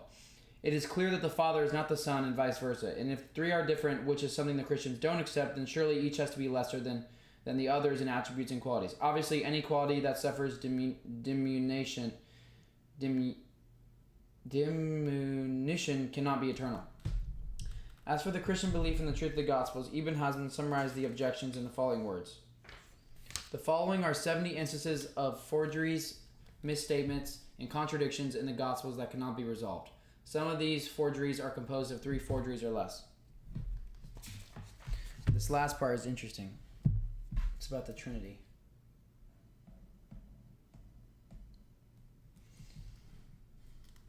If the Trinity is 3 parts, but it's 1 part, why can you not all call it one?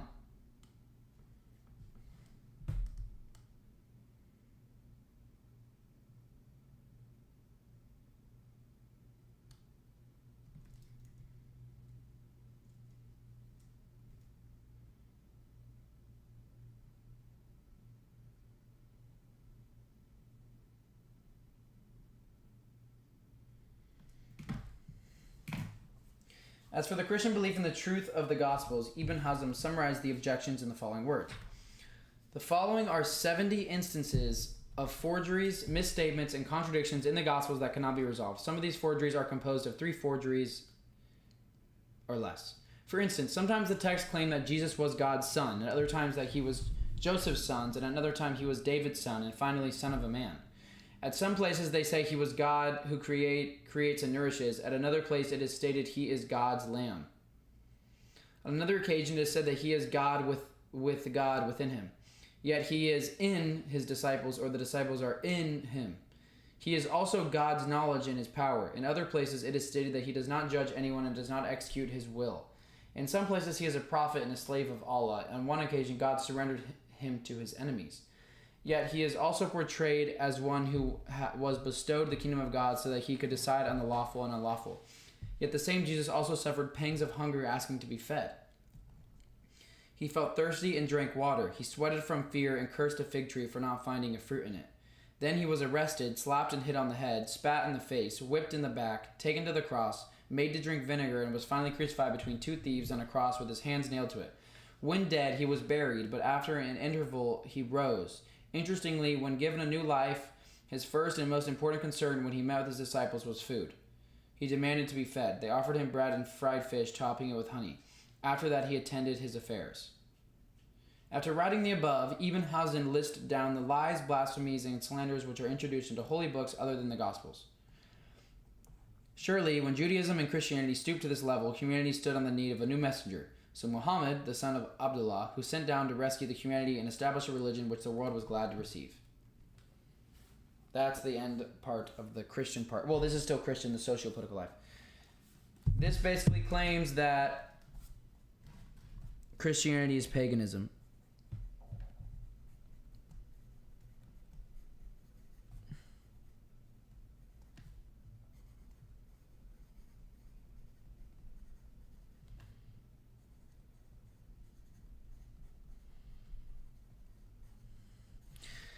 This is an interesting perspective.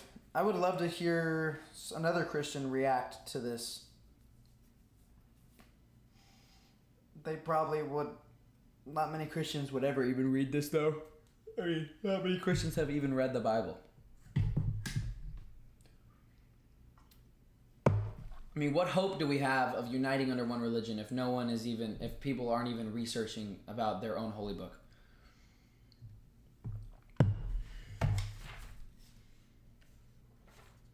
All right, one more page and I'm going to take a little quick break and talk with you guys. Socio-political life. The 7th century, so again, Biography of the Prophet of Islam, that's the book. I'm on like the 3rd section of the book. The first chapter talked about what the Kaaba is. The Kaaba is the place of the first house of worship for monotheistic religion, which is where in Mecca, which is Mecca today. And the book also talks about what is going on before Muhammad lived, before Muhammad's life. People are worshiping, in the Arabian Peninsula, people are worshiping idols. And now the book is talking about why there needed to be another messenger, because the Jews at the time... What did I say about the Jews?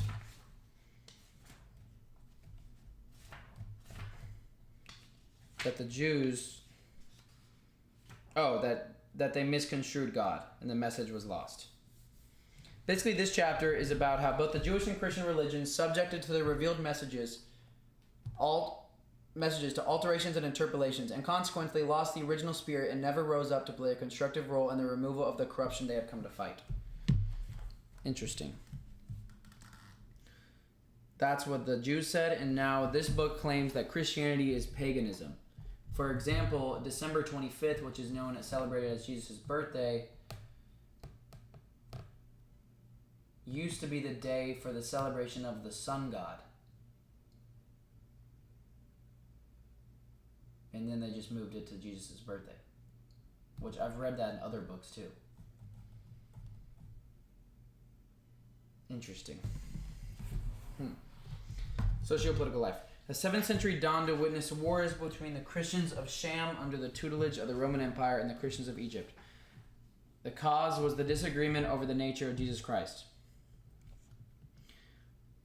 Okay, wait, what? The 7th century dawned to witness wars between the Christians of Sham under the tutelage of the Roman Empire and the Christians of Egypt. The cause was the disagreement over the nature of Jesus Christ. The former were known as Malachites, while the later as Menophites.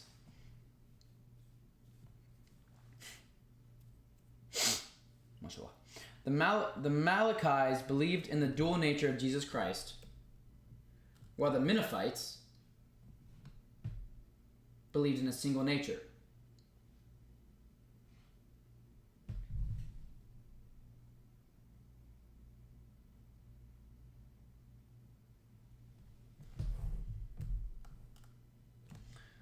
Thus, the Christian world was engaged in a struggle with its own community instead of attending to the corruption in the world and inviting the people to the truth.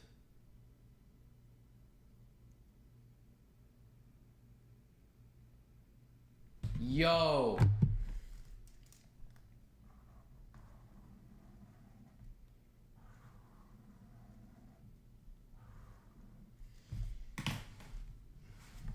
It's not just Christians. We all do this a little bit. We all do this sometimes. The Christian world was engaged in a struggle with its own community instead of attending to the corruption of the world and inviting the people to the truth. We need to join the truth. I need to follow the straight path and do no haram acts. But I love it. My flesh loves it.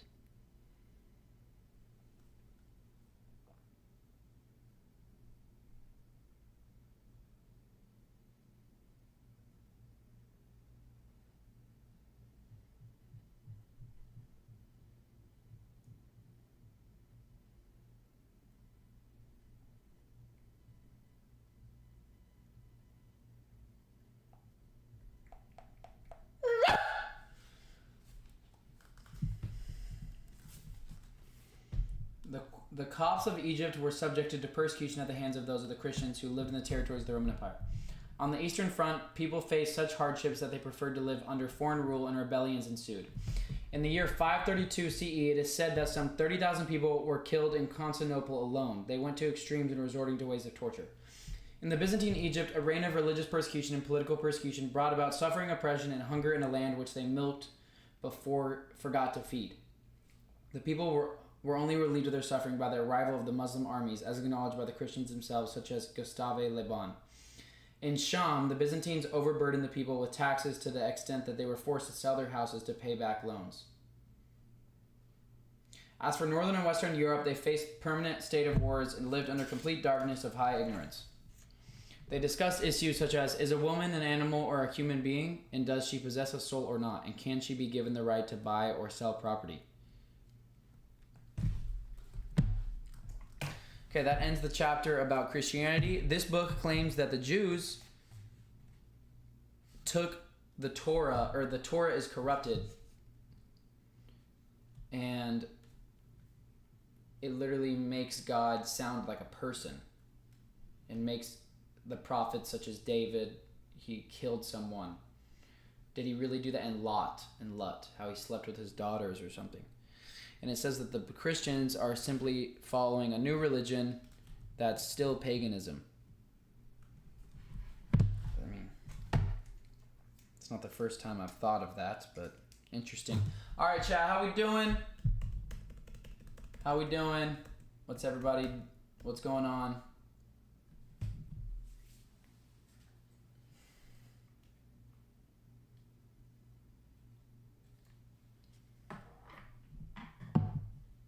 Kiba, Cameron,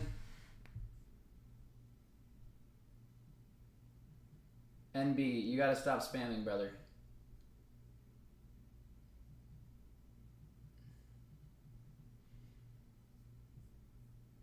Did you guys learn a lot?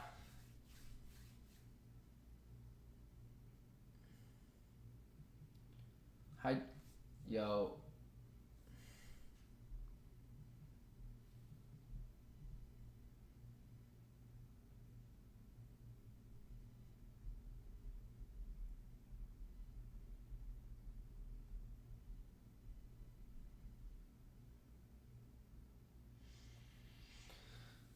Allah said he's certainly learning. Hiba, thank you. Yes, I learned a lot. We're not done yet. Mace said basic for me. Basic is basically a W.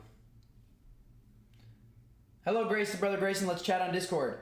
Hey, after this reading, I'm down to chat on Discord. Doe. A little short talk. Laptop user, I feel that you envy the Prophet because many people love him. Do you feel he doesn't deserve or something? No, I just pray that we are not following into a paganism ritual of making a human above humans. You know?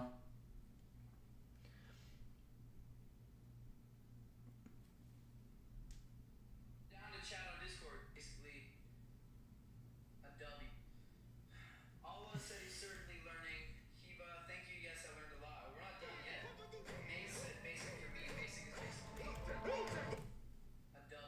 Alright, one sec, chat.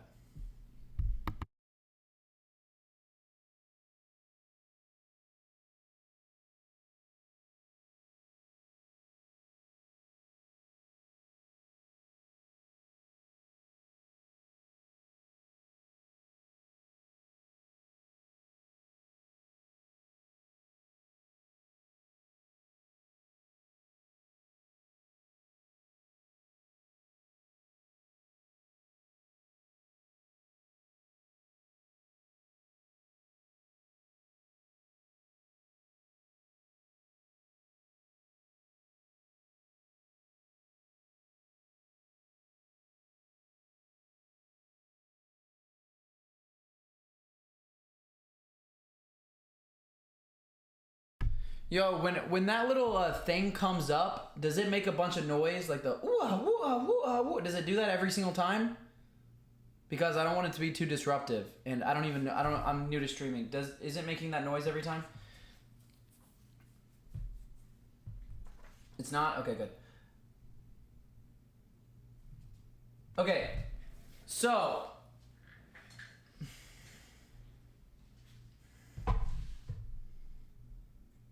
one sec, chat. Learning a lot today for sure, and we're gonna get back to reading, okay? We're gonna get back to reading the book, okay? You want to check? I'm just gonna read some notifications, some good questions. Yo, when that little thing.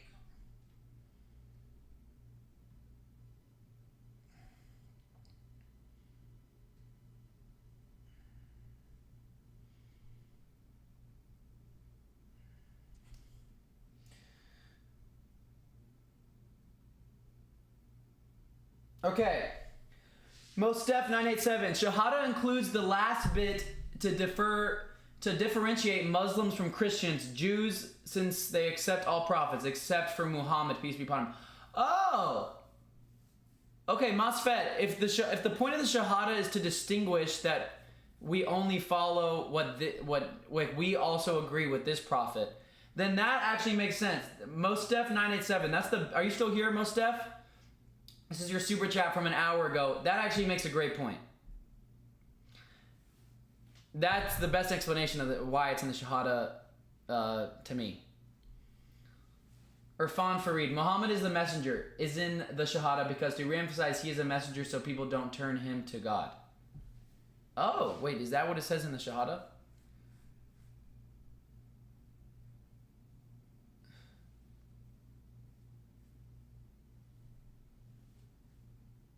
Discord link, yo Sana, don't spam or otherwise you're gonna be taken out. Let me find the Discord link real quick. Can someone send the Discord link, or does it have to be?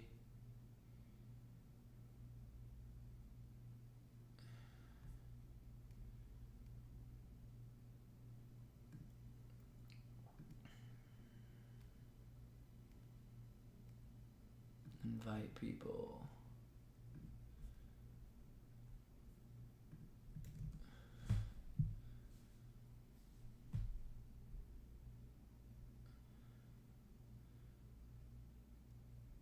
I bear witness there is no deity worthy of worship except Allah. I bear witness that Muhammad is the final prophet and messenger of Allah.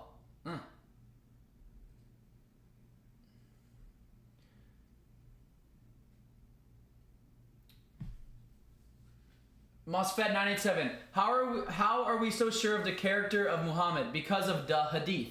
How do we know hadith is true? There is a science validating what the prophet said or did. There is a chain of narrators that go back to Muhammad that are validated. Okay, interesting. Mostaf 987. Are you still here, brother? Are you still here? Siddiq Muhammad. Hey man, can we get Sheikh Uman Ahmed Sneeko on with you? And Sneeko on with you? I can help arrange that. We can clear all that up inshallah. Siddiq Muhammad, I'm down. Let's talk to the boys. Mosfet 987, you say you'll only follow the Quran if it's true and not Muhammad. The Quran says to follow Muhammad. And Quran does not contain everything, by the way. For example, marriage law, inheritance law, punishments. Wait, the Quran doesn't contain everything? Mosfet, so it's not the ultimate book? Afet, gee, when you say my mom taught me this, I love my mom and follow her good guidance. You know it is not worship. It's correct respect, admiration, and you follow her good guidance for life. That's different. But a fet, true, but my mom I can see with my own eyes. I can't see Muhammad with my own eyes. So how can I respect and revere a human being that I've never even seen before? If you've never seen them before, then it's just an idea. It's just a concept in your head. Jonas Novus, another W for a fet, I concur. Harris, Bible has been changed, that is well you understand. Caillou, brother, you cannot follow God. That's why the Prophet Muhammad was sent and it's mentioned in the shahada. We follow the Prophet and worship God alone.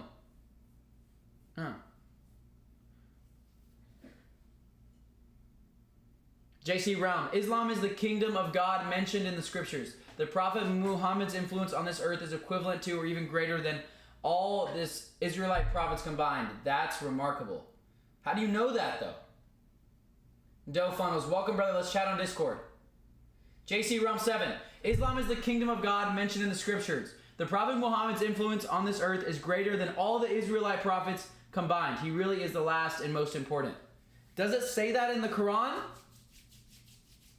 Does the Quran, JC, do you believe the Quran contains everything needed to follow God?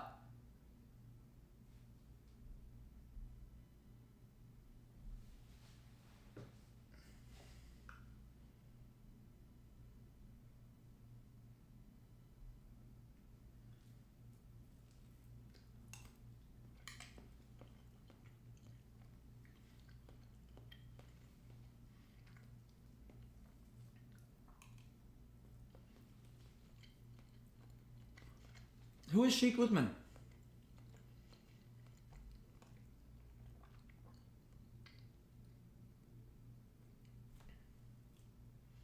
The Quran contains everything. Oh, Latif. You're right, Latif. I'm sorry. Latif, you are right. I shouldn't have said I can chat, even though I wanted to, but I just need to stop committing to things I don't do. I'm very busy. I need to stop overcommitting myself, Latif. That's my apologies.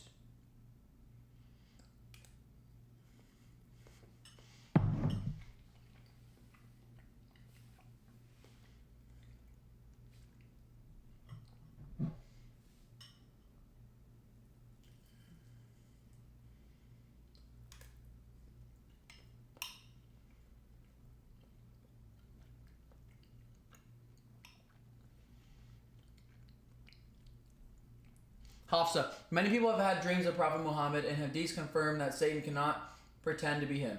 So if you believe that, we would argue people have met him to this day. But that sounds like he's a god. Hafsa, that sounds like he's a god though.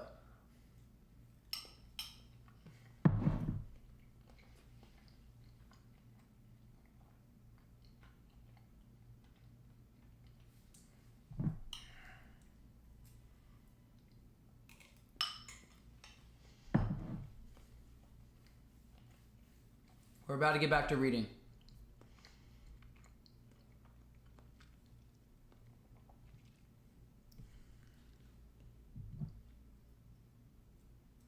IQ level negative. I don't know. I don't think so. I think you guys should really think about what I'm saying. I'm just saying, I'm seeing similarities between Christianity following Jesus and now Islam following Muhammad. And everyone thinks that from the outside as well. Someone literally asked me yesterday, so is Muhammad the God of Islam?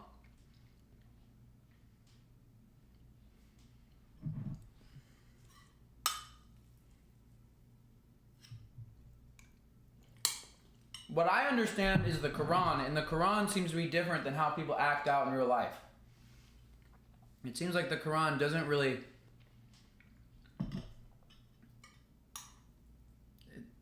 I don't know. I just think we should just follow. I just feel like I'm going to follow into this camp of people who only want to follow the Quran and nothing else.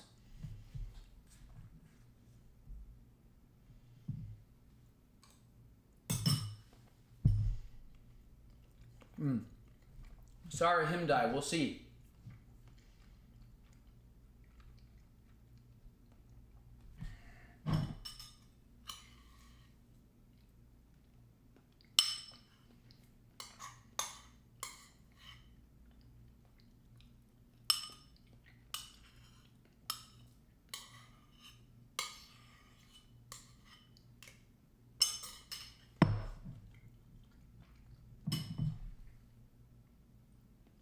Hafsa, what's your definition of a god?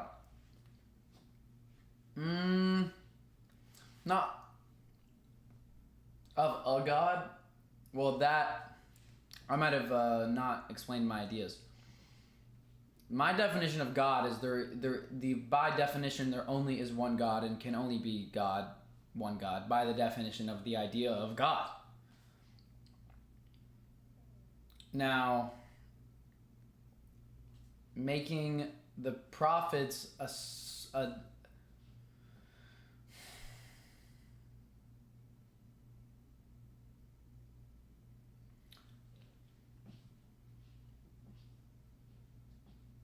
I don't know how.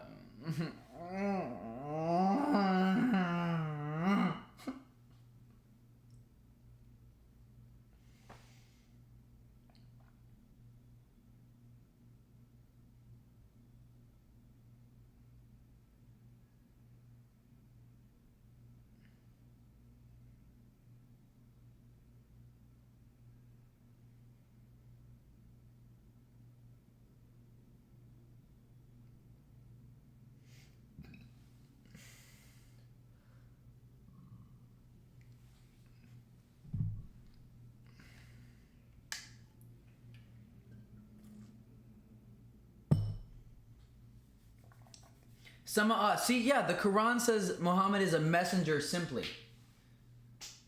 I agree. So why do we talk about him way more than the other messengers? Tom said, Grayson, I can tell you're not intelligent at all. Thank you, Tom.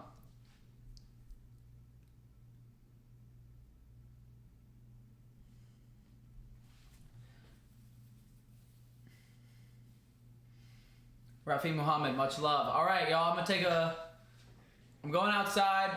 I'm going to get some sun real quick, and I'll be right back, okay? Oxalate, you should reach out to Islamic scholar and have a conversation about it on or off stream, although not someone like Hamza because he was too passive aggressive when I watched that stream. Okay, Oxalate, much love. I'm down. Oxalate, W's. Again, my name is Grayson Brock. I'm 21 years old from Texas. Thank you for tuning into the stream. I hope you are learning something new. If you would like to help me buy a better camera setup, you can click the link in the bio. That's the next thing I'm trying to work on getting for this setup. You can click the link in my bio and buy me a coffee, which it goes directly to funding, directly to me, directly to funding this stream and making this possible. Again, I hope you're learning something new. My name is Grayson Brock. I'm 21 years old from Texas. We're all in this together. We're all looking to learn and become better people. That's what this chat is about. Let's get some push-ups in. Don't be fat. Don't be lazy. You live one life. Don't disrespect God by being out of shape. And then I'm going to go take a quick break, and I will be back. And we're going to keep reading. Learned a lot today.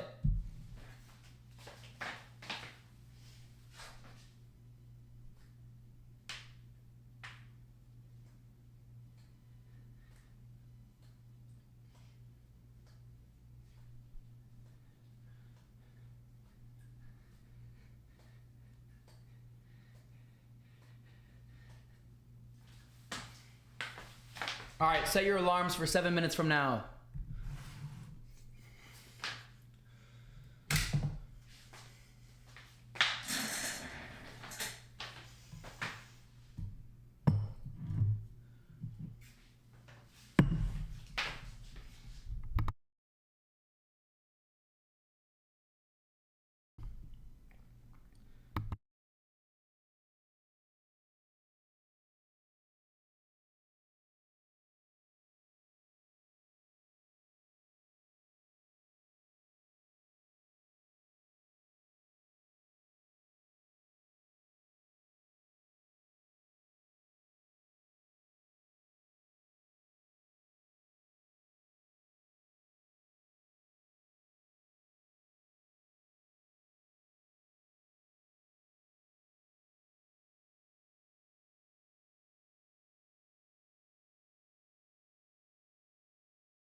Necklace gave me shoulder cramps. Pinky ring will show it bands. Half a mil. All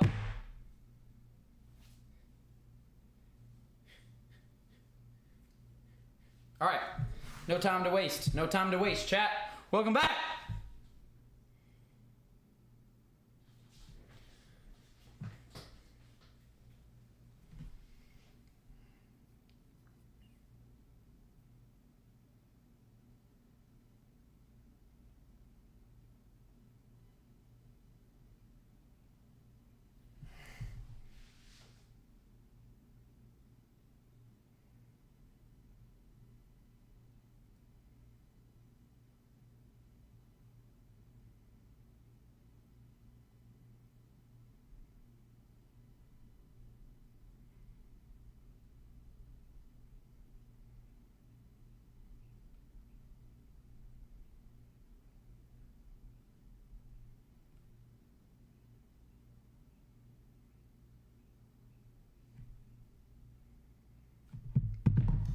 Necklace gave me shoulder cramps. Grandma, your boy to man.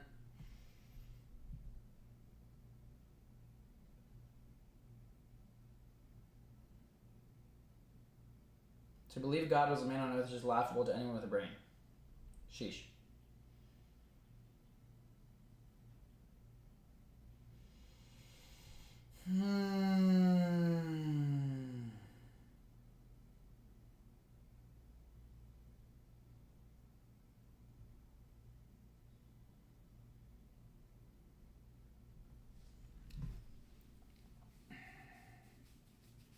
Okay, let's keep reading.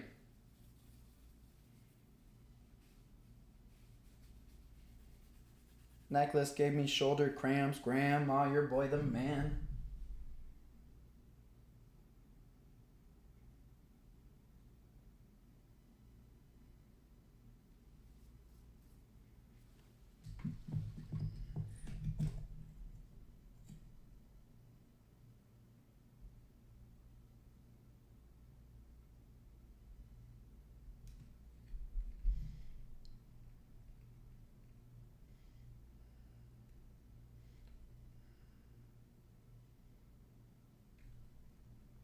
Chat, does anyone need me to recap where I am at the story, or I'm just gonna dive right back in? Does anyone want me to recap what exactly is going on?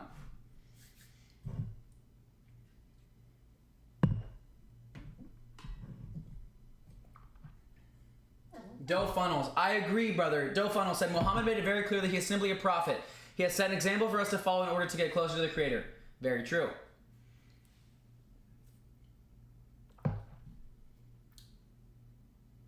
No recap, yes, please. Okay, recap. Recap time for anyone joining. My name is Grayson Brock. I'm 21 years old. I'm from Texas. Many people have called me the smartest, best looking, overall just best person in the entire world. You know, many people have made that claim. I'm being stupid. I'm kidding. Or am I? I'm kidding. My name is Grayson Brock. I'm 21 years old from Texas, and I'm currently researching the biography of the Prophet of Islam. His name is Muhammad. And I'm learning about his life and what's going on. So far, I've learned that before Muhammad arrived in his time period, before he was born, there was a lot of idolatry going on at the time. There were a lot of people following other things. This book claims that the Torah is corrupted, and the reason you can prove it's corrupted is because God is made to sounds like a person in the Torah. And he also claims that the Christians are following a pagan religion. For example, December 25th was the day of the Roman sun god celebration, and then they simply changed that day to Jesus' birthday. Interesting. So that's where I am on the book. And this is all setting the backstory before getting into Muhammad's life. So here we go.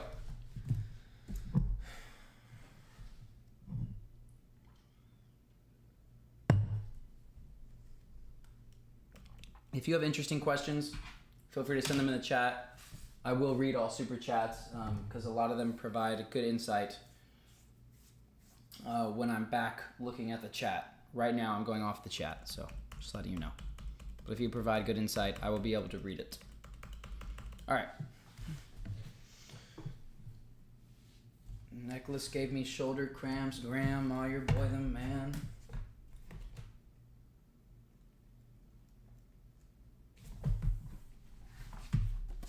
The Magians. Religious life. Before the appearance of Zoroaster, Iran had known the faith of a trinity comprised of Mithra, Yema, and Asha. The faith... Hello? Testing. Okay. I have no idea what the Magians is. What the frick is that? Before the appearance of Zoroaster, Iran had known the faith of a trinity comprised of Mithra, Yema, and Asha. The faith continued to command its influence even after the appearance of Zoroastrian religion, which was strongly influenced by the older religion. In this system, certain natural objects were held sacred, such as fire and stars. Deities of several kinds were also objects of worship. Initially, Zoroastrianism stood against the religion of Mithra, Yema, and Asha. It invited the people to the worship of one god and to eschew idols of stone. It tried to do away with the worship of stars and other celestial objects. Nevertheless, it allowed holy functions to the sun and fire in the new religion, since the two symbolized power and never ceased to eradicate night and mercy. They helped man against his adversaries. Zoroastrianism also allowed sanctity of dust, water, and air for an important role in the life of the humans. After Zoroaster's death, the Magian sect rose up in power. The sect worshipped fire and considered it a god. Its followers used it in all religious functions, symbolizing it as the one that stood for the weak. They finally came to be identified as the worshippers of fire. They were also referred to as the Magian monks. Of the rituals that prevailed were idol worship and holy sacrifices, especially for Mithra god, who happened to be most dominant deity. These had their long historical record that went beyond Zoroaster. When Alexander the Macedonian invaded Persia at the end of the 4th century before Christ, what is Persia? What countries are Persia again, chat? I'm going to read the chat for this.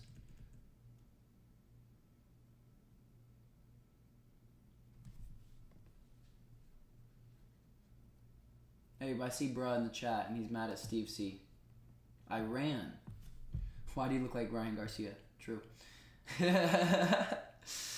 Hey, and I'm gonna fight Jake Paul one day. Okay, I'm getting distracted. Sorry. Iranian Greece. Okay. But Persia sounds so much more cooler than Iran. You know, in my head, I think of Iran and every Middle Eastern country. Not really anymore, but I think of like Iran, Pakistan, Uzbekistan. The Stan countries and the Middle Eastern countries, I think it's just like desert, people walking around with AK-47s, and people cover their heads. I'm excited to go there one day and realize that's probably all not true. When Alexander the Macedonian invaded Persia, present-day Iran, at the end of the 4th century before Christ, the Zoroastrians disappeared from view.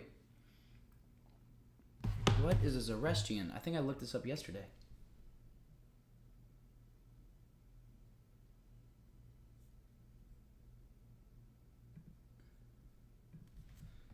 What is Zoroastrianism?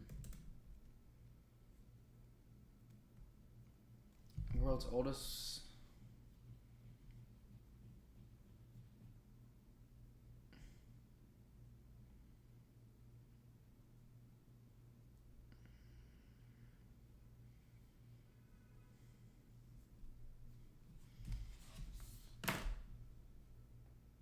Fire worshippers.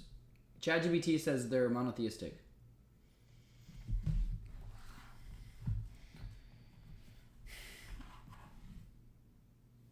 When Alexander the Macedonian invaded Persia at the end of the 4th century before Christ, the Zoroastrians disappeared from view. They appeared again after 5 centuries. It was after the Sassanid Empire had been established that Zoroastrianism reappeared as a Persian heritage. This Zoroastrianism, however, was far removed from the Zoroastrianism of the pre-Sassanid era. It was merely a convenient tool used by the rulers and the priestly class to oppress the people. In the 3rd century before Christ, there appeared a man called Mani, who laid the foundations of a new religion. It was an admixture of Zoroastrianism, Christianity, and Dissonian religions. The Zoroastrian priestly class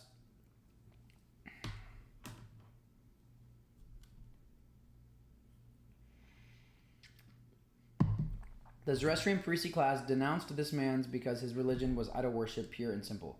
The new religion claimed that the Creator had a dual existence, or there were two sources, light and darkness, that were the origins of this world. One symbolized everything good and the other everything evil. Each had its own sphere of influence. It was these two powers that combined together to create the world and everything that it was.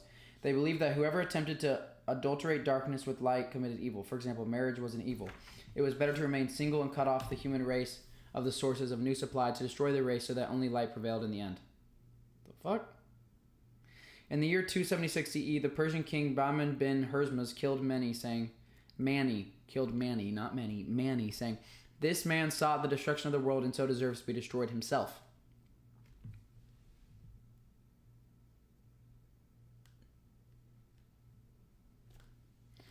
Yet despite this sacrifice, mannequins remained a strong underground force. It remained so until the advent of Islam. Then appeared Mazdakis in the 5th century, who gave a new life to mannequins and who taught that women and wealth were public property. The Magians. What is the Magians? The Magians, also known as Magi, were priestly castes in ancient Persia associated primarily with Zoroastrianism. They played a significant role in religious rituals and the administrative of sacred rites, particularly in the worship of fire. So Zoroastrianism is worshipping fire. The Magians. Oops, I bent the page. In the year 276 CE, the Persian king Bahman bin Humza killed Mani, saying, "This man sought the destruction of the world and so deserves to be destroyed himself." Yet despite the sacrifice, mannequins remained a strong underground force that remained so until the advent of Islam. Then appeared Mazdakis in the 5th century, who gave a new life to mannequins and who taught that women and wealth were public property. A Persian king called Qabas adopted Mazda's ideas and tried to apply them to the Persian society during the first 10 years of their rule. However, when he realized this fallacy, he beheaded Mazdaks in the rule 529 CE and persecuted his followers. They went into hiding during the Sassanid period to reappear just before Islam's advent. Another religion that appeared in Iran was Mercurism, Markinaya, named on its founder Mercurius. They also believed in a dualism in which light was the creator of good and darkness the creator of evil. They accepted the influences of Zoroastrianism as well as Christianity. Desonia was yet another religion to appear in Persia. This too was the religion of dualism. Upon the ideas of the Mercians, it added a third reality, which was the dividing line between light and darkness, although it could not explain this third reality satisfactorily. Ibn Dasan is said to be the first person who presented the idea of God's incarnation, claiming that God's light had dissolved into his heart. I don't know what. This chapter is a little bit confusing. The religious system set up by the pre-Zoroastrian pagan religion spread a lot of corruption in the Persian land. The countryside people in particular suffered a great deal of oppression ranging from loss of will to life. Zoroastrianism tried to improve the situation, but once Manichaean and Mazda religion stopped in, the situation worsened. Under the Magian religion, which was an offshoot of Zoroastrianism, as under Manichaeism and Mazdaism, and a few other minor religions, moral anarchy set in among the Persians. It was accompanied by internal violence as well as external wars. During those ongoing wars, whenever the Roman Christians were defeated, the worshippers of fire looted their wealth and enslaved a large number of them. In turn, when the Persians were defeated, they suffered the same fate. The Persian Magians neither worshipped one god nor possessed any moral values. They freely slit the throats of the breakaway groups whenever they got the better of them. One of the widely prevalent practices among the Zoroastrian societies was incest. They used to say the son is nearest to be able to satisfy the desires of his mother. The son is nearest to be able to satisfy the desires of his mother. Therefore, if a man dies, his son has the first right to the widow. What the fuck?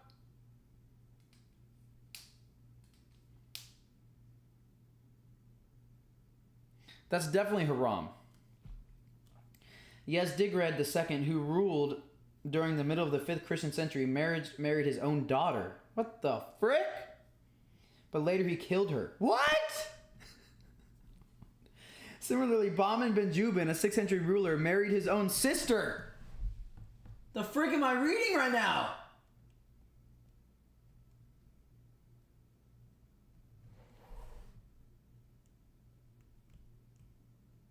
What in the... I had to come see what the chat's saying to this.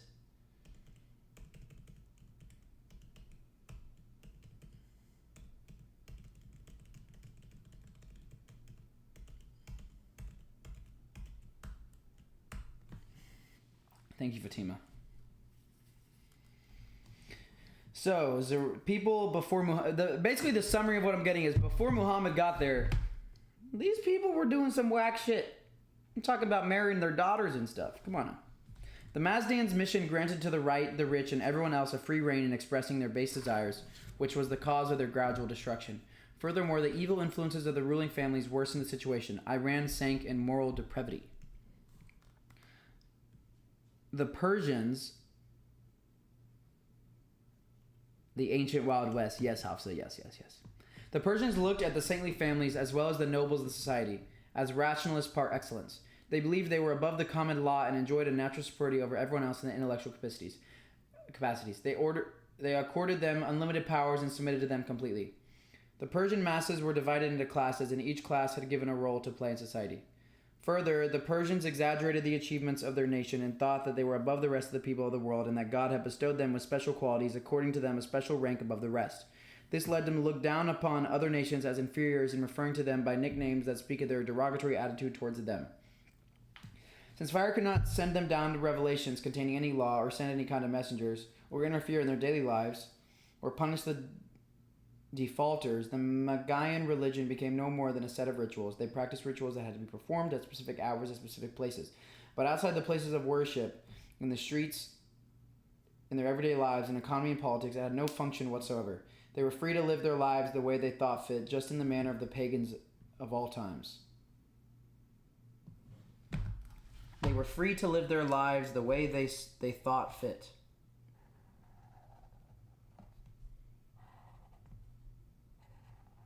See, to me, this seems like Christianity today. Because there's literally a Baptist church outside of this building that has gay flags. What the fuck?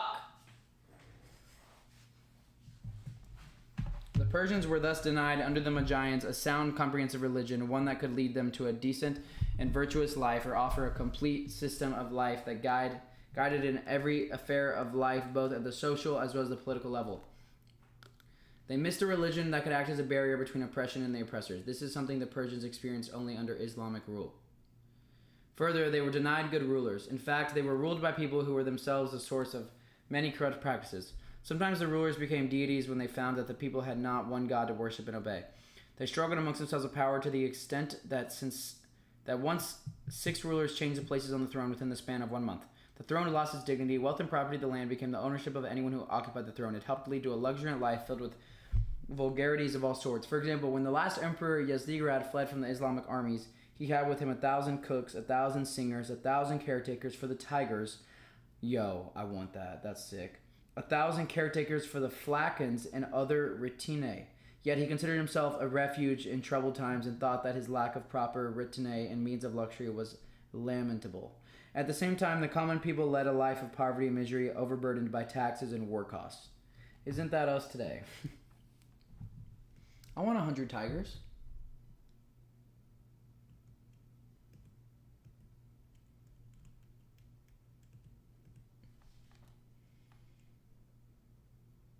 Everyone's mad at Steve C in the chat. GG's.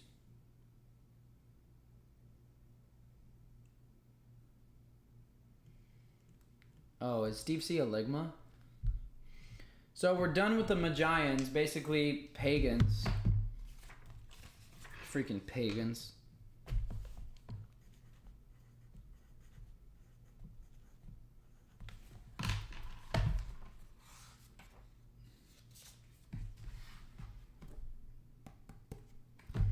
The Chinese. In the 6th century after Christ, the Chinese largely followed one of the 3 religions. The Lao Tzu religion, Confucianism, and Buddhism. The first of these was paganism pure and simple. Lao Tzu religion, Confucianism, and Buddhism. The first of these was paganism pure and simple. It was an ideology rather than a practical religion. Its adherents led an ascetic life. Not surprisingly, most of its followers gradually gave up their religion. Confucianism, on the other hand, was more practical than theoretical. However, its teachings were confined to the worldly affairs alone. Its followers, at least in certain eras, did not think that a particular god was to be worshipped. They worshipped whatever they liked, trees, rivers, etc. They built temples for Confucius, offered sacrifices at his altar, and prostrated themselves before it. A little before Islam, the worship of spirits of the ancestors became prevalent. They believed that the spirits of their ancestors abided with them. The Chinese version of Buddhism lost its originality altogether after the Brahmins turned it into a religion of idol worship. Temples were built for Buddhist statues that the common folk worshipped. These idols dominated the entire religious and social life during the Golden Buddhist era. Sorcery and superstition also penetrated deep into the lives of the Buddhists. After remaining a force for 10,000 years, Buddhism began to decline. Or for 1,000 years, not 10,000. Social life. Confucianism did not possess the light of faith that could give spiritual satisfaction, nor a revealed law to solve the day-to-day problems of life. It was a package of wise sayings and experiences of past devotees that a man could profit from if he wished, or reject it if he wished. This lack of guidance resulted in the glorification of the male, as was the case among the pre-Islamic Arabs. When they had a male child, they hung bows and arrows at its entrance of their house as a sign of the arrival of a male protector of the family. If it was a female, they hung a spinning spindle, a sign of weakness. During the times of the Chinese version of Buddhism, the governments took charge of performing the rituals and worship of the idols. The society lost the brotherhood of Buddhist concepts, and innovations of various sorts appeared. Confucianism could not prevent, nor was it opposed to the appearance of castes and classes. But admittedly, the system was less restrictive and less overburdened than the Indian Brahmanism, which dominated the Indian scene. Okay, now we're going to learn about the Indians. Again, this is before Muhammad arrived. We're learning about people around this area. Again, my name is Grayson Brock. I'm 21 years old. If you want to directly support the stream, you can click the link in my bio, and the money will go towards upgrading the stream setup and supporting this channel as we fight for free speech, for freely sharing ideas. I hope you are here learning something new today. I hope you are bettering your life by watching this stream. And again, that is the way if you'd like to directly support the stream. Thank you for tuning in. I hope you guys are learning something new today. I'm reading a biography of the Prophet of Islam. His name is Muhammad. He apparently lived 1,500 years ago. And right now I'm reading this part of the book is all about what happened before he arrived. So before he was born, what was going on at the time? And what was going on at the time was pure paganism, for the most part. It was idol worship. It was nonsense.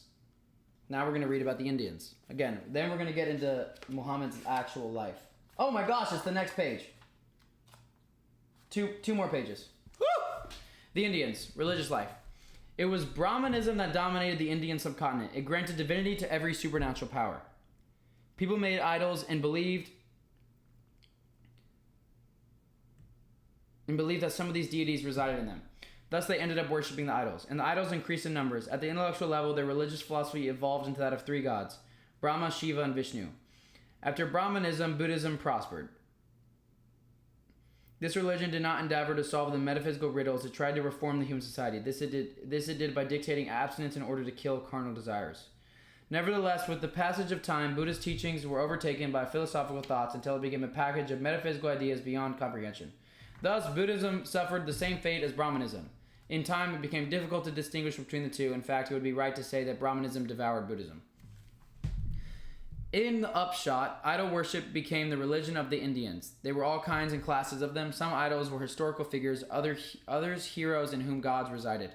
There were mountains on which they thought gods squatted. There was gold and silver through which also gods were believed to have manifested themselves. River Ganges was another deity. Weapons of war, reproductive organs, some animals such as the cow, plants, and stars became deities. Social life. Historians agree that the worst of periods in human history from the point of view of social, religious, and moral degeneration begins with the beginning of the 6th century after Christ. Whoa, really? Let me reread that. Historians agree that the worst of periods in human history from the point of view of social, religious, and moral degeneration begins with the beginning of the 6th century after Christ. On the Indian scene, various corruptions found their way into places of worship. Some men worshiped naked women, while women worshiped naked men.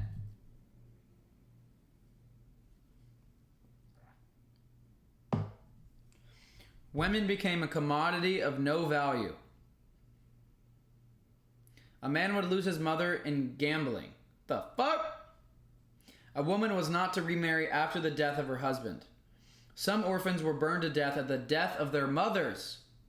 This was in practice in the upper caste, and women were reduced to slavery.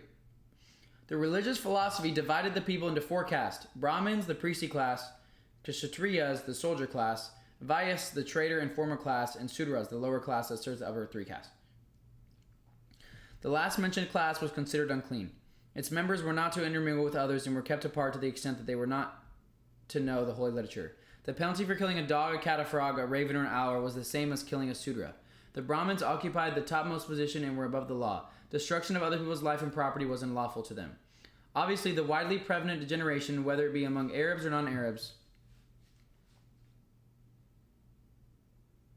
demanded that a new messenger be raised. Allah sent Muhammad to the whole of mankind, Arabs as well as non-Arabs, to rescue them from the oppression of life in societies and bring them out of darkness into light. Muhammad, Hamas, Kharam, Hamas, Muhammad.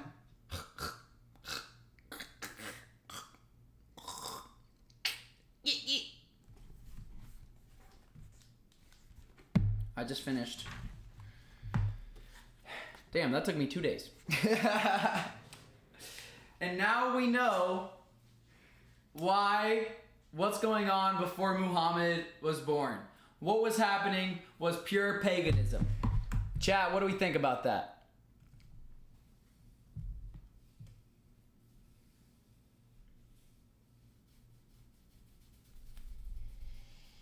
Pure paganism.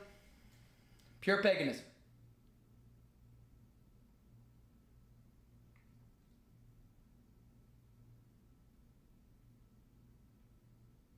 Yagmer. Muhammad, peace be upon him, is known as the living Quran. This should help. Yagmer. Yusaturk. Much love. That's interesting. If he's the living Quran, we can't see him though. Like, where is he? You guys learning a lot? Muhammad. Hamas. Hadith. Kharam.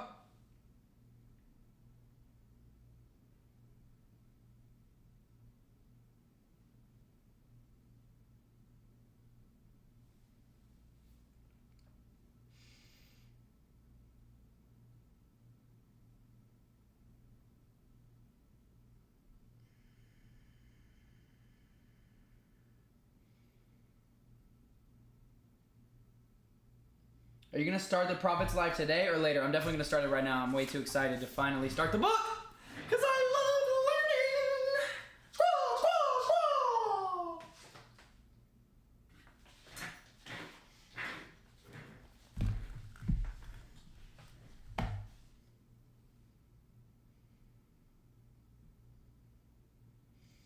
What was I going to do? Oh, yes. This is what I was going to do.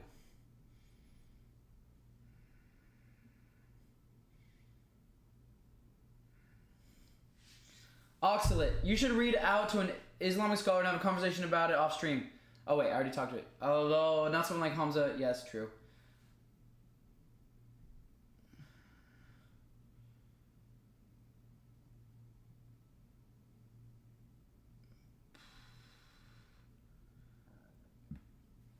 We're about to begin the Prophet of Islam.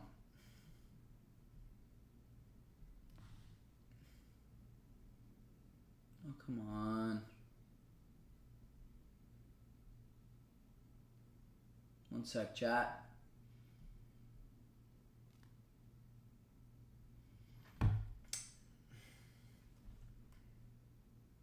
What does Bismillah mean?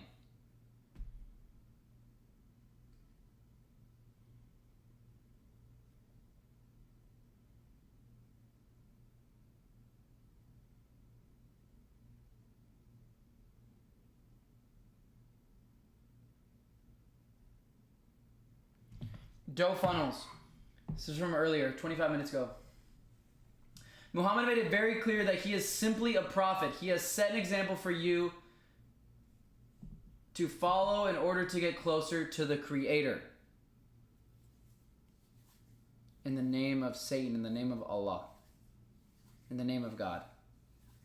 In with the name of God. No, I'm not going to finish the book today. Dough Funnels again said, make note, Quran, Surah Al-Zab 33:40. Muhammad is not the father of any of your men, but he is the messenger of Allah and the seal of the prophets.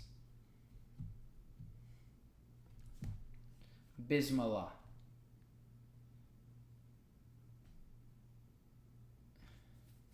better get with it or else. You're right. MR4K Boss. Read the last two ayats of Surah Al-Baqarah and will explain to you the difference between all the prophets, inshallah. Surah Al-Baqarah.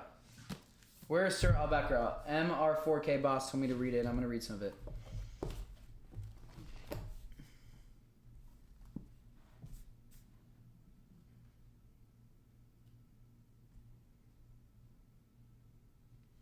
It's chapter 2. Thank you, chat. Much love. You guys are like a living ChatGPT. What is in read the last two ayats? What's an ayat? MR4K Boss.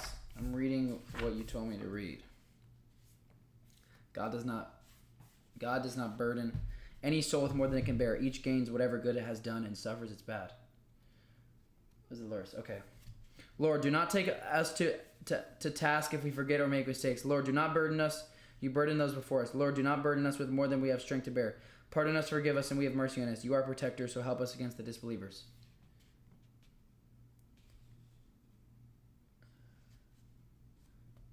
Read the last two ayats. It will explain the difference between all the prophets. This isn't explaining I'm in the cow, and here's the last two. How does this explain?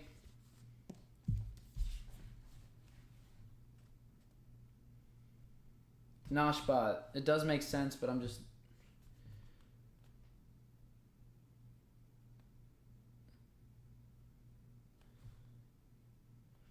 The messenger... Oh wait, this is the last two verses. I made a mistake.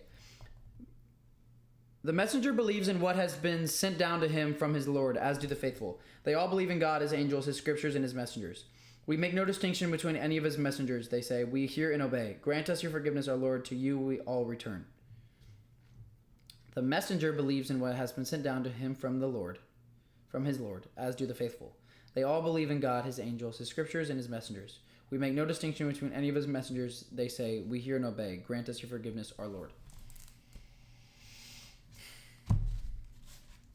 Bismillah.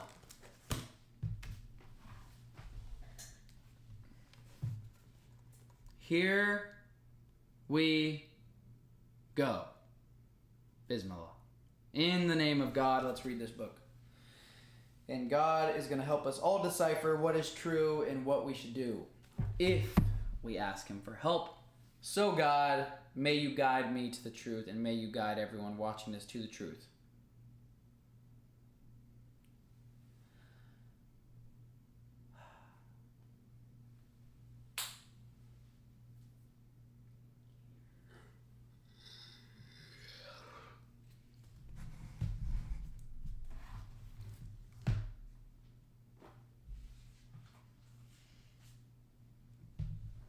Push-ups.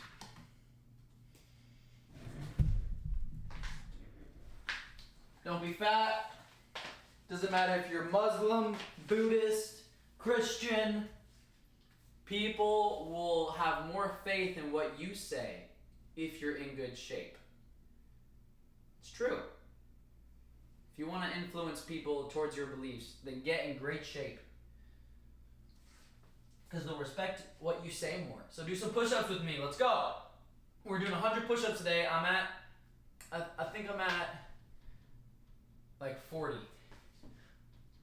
42, 3.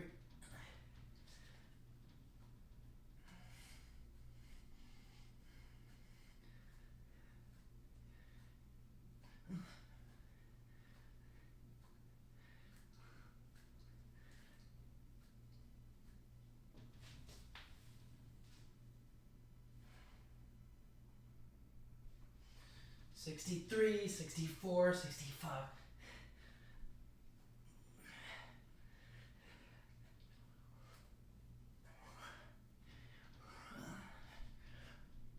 Ugh!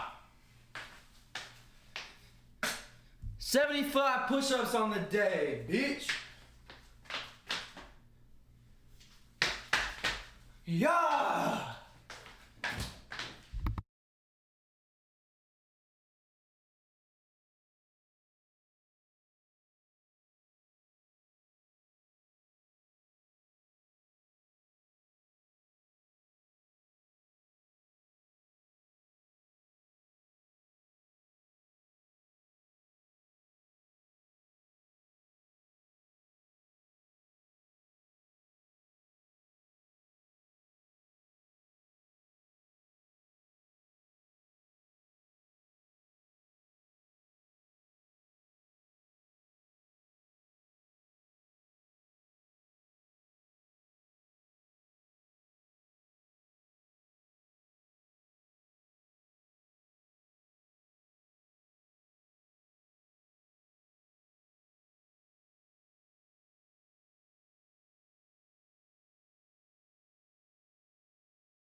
Alhamdulillah. Alhamdulillah. Alhamdulillah. Don't be fat.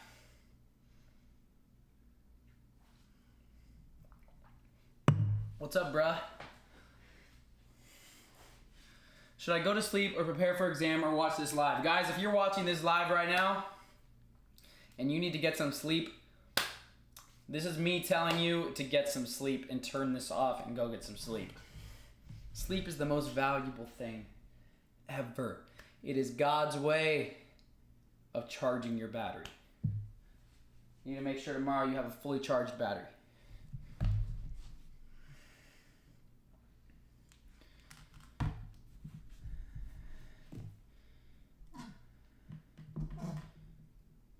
But I don't want to miss out on this live as well. Then keep watching. Tim Soprano's getting no sleep.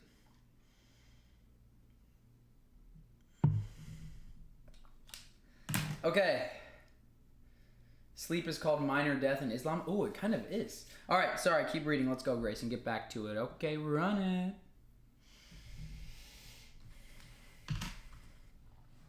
Here we go, chat. Prophet of Islam. Let's begin.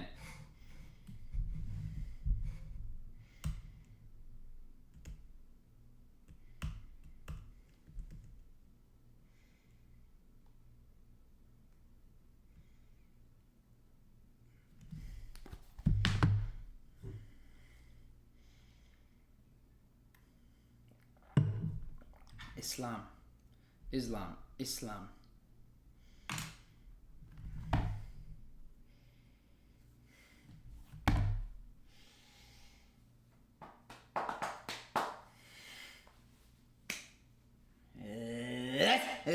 Sorry.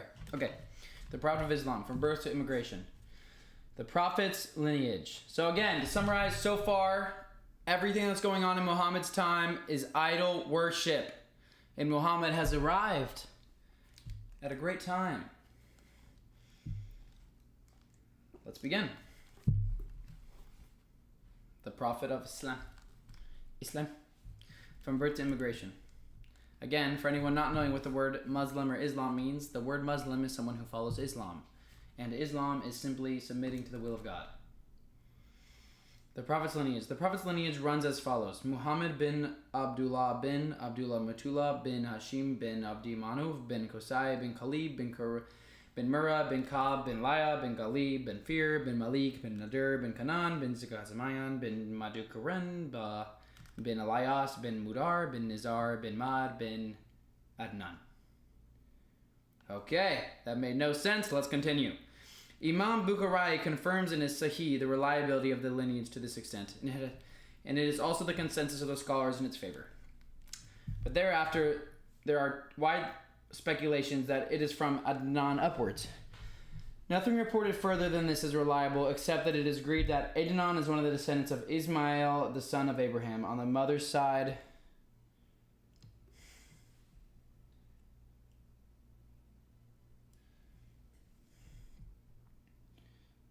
Ismail, the son of Abraham. On the mother's side, he is of...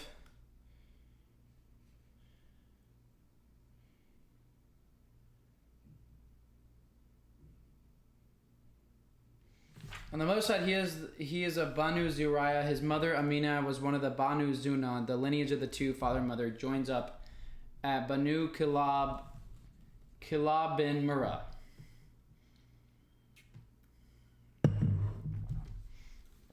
Allah willed that he should be born among the best of tribes on earth and of the best of lineage. The Prophet himself said, of the descendants of Ismail, Allah chose Kinana. Of Kinana he chose Quraysh. Of Quraysh he chose Hashim, and he chose me from the descendants of Hashim. He also said, the day Allah created the creation, he placed me among the best of them. Then as he divided them, he placed me again among the best of them. Subsequently, as he divided them into tribes, he placed me among the best of tribes. Finally, when he made families, he placed me among the best of families, so I am the best of them in the lineage and the best of them among the families.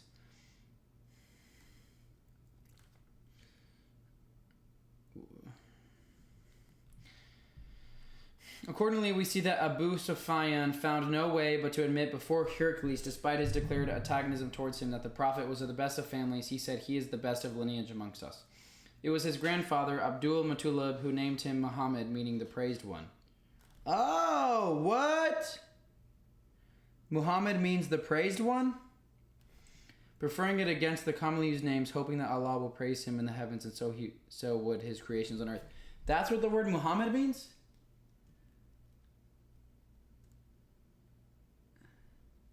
Chat? Chat, you there?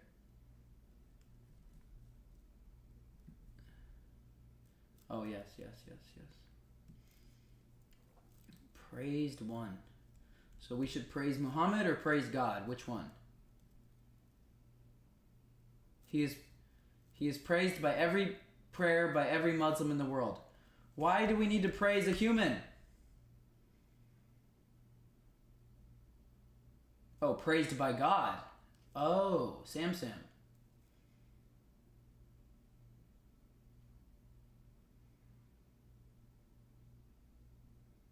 We can praise both.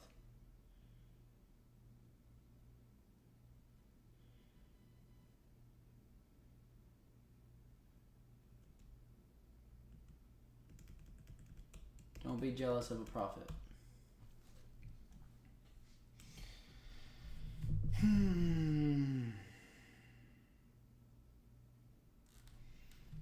Advantages in this choice. The Arabs of the time were in the habit of looking down upon those who were not of noble lineage. Allah willed that no enemy of Islam should find a pretext for hindering the people from the way of Allah. Also, it was so arranged that no one should think that Muhammad was trying to gain a higher position in society by claiming to be prophet, or that it was devised to be a means of a change in social position. Allah's choice of the Arabs is one of the evidence that he approves of them, and so in their turn the people should also approve of them. But this is of course as a race and not as individuals. For as individuals they can deviate from Islam, in which case those individuals might be disapproved of, not all Arabs. Circumcision and naming. Scholars are divided over his circumcision. Some say he was born circumcised. Others say his grandfather circumcised him when he was 7 days old, invited people to a meal, and named him Muhammad. But the preferred opinion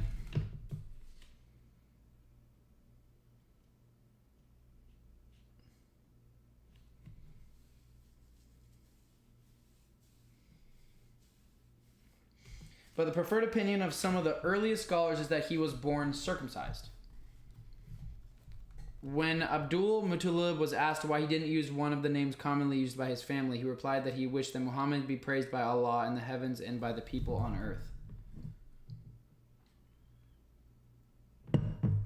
The Prophet was born by other names too. He said, "I have several names. I am Muhammad, I am Ahmad, I am Al-Mahi, the obliterator, who will obliterate disbelief. I am Al-Hashir, the gatherer, after whom Allah will gather the people for reckoning. And I am Al-Aqib," the narrator added. Aqib is someone after whom no prophet will appear. Ibn Sa'd added another name, Al-Qatim, the seal of prophets. Imam Muslim has added two more names, Al-Makafi, meaning the last one, and Nabiyyur Rahman, the prophet of mercy. Tirmidhi, in his turn, added one more, Nabiyul Malayhim, the prophet after whom a big battle will take place. Translator. Some reports say that his mother named him Ahmad. Ibn Sa'd carries a report through Ali to this effect. Since his father passed away while he was in his mother's womb, it was natural that his mother bore the responsibility of naming him. This is reported by Ibn Sa'd, who depends on Waqidi through Ibn Ali, who said, Amina was inspired to name him Ahmad even while he was in the womb. A report in Abu Naim, coming through Burda and Ibn Abbas, also supports this. They said, Amina saw a dream. She was told, "You have conceived the best of mankind and a leader of the people. When you give birth to him, name him Ahmad and Muhammad." Ibn Ishaq has a similar report, as does Bayhaqi. It says, Amina used to say that when she had conceived him, she was told in a dream, "When he is born, name him Muhammad, for his name is Ahmad in the Torah and the Gospels. He will be praised by those in the heavens and those on the earth. In the Quran, his name will be Muhammad." So she gave him that name. The report ends with a note that she had asked Abdul Muttalib to come name him Muhammad. Abdul Muttalib said a poetical piece in response. Its last line said, "Ahmad is written on the tongues." Ibn As-Sakir too has a similar narrative. Later, he acquired the surname Abdul Qasim, ordering his followers not to use his surname, although they could use his name for naming their children. Jibril had surnamed him Abu Abraham, but he himself disapproved that he should be known by a surname other than by which the people already knew him. There have been differences in opinion over the use of his surname, whether the forbiddance was until his death or remains forever. Some have said that his name and surname may not be adopted together by an individual.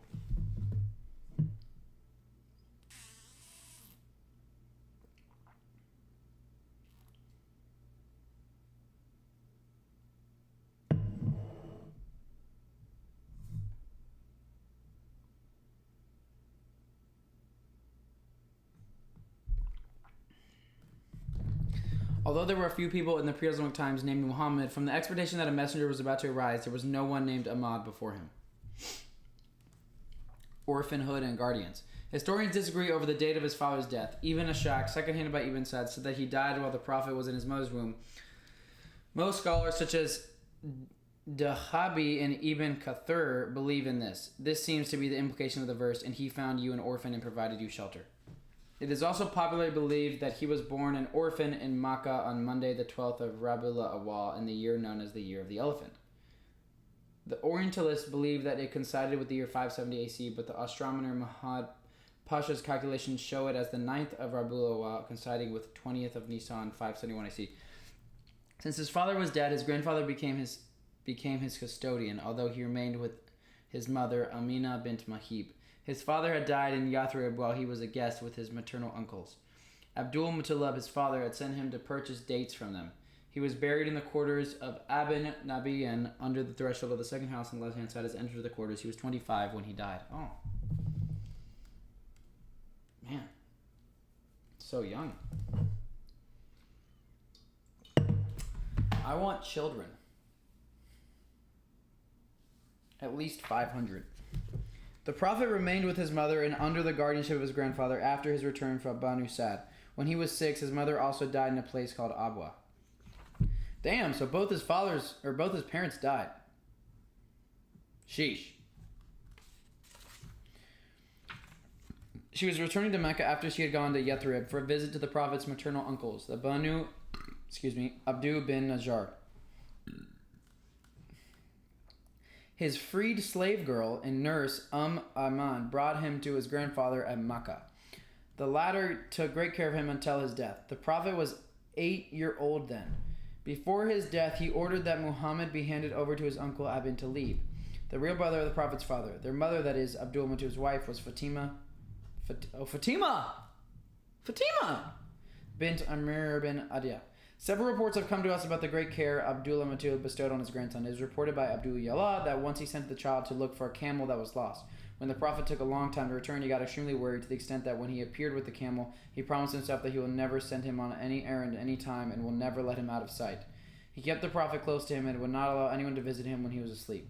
He had appointed for him a place next to himself, and no one was allowed to occupy that place.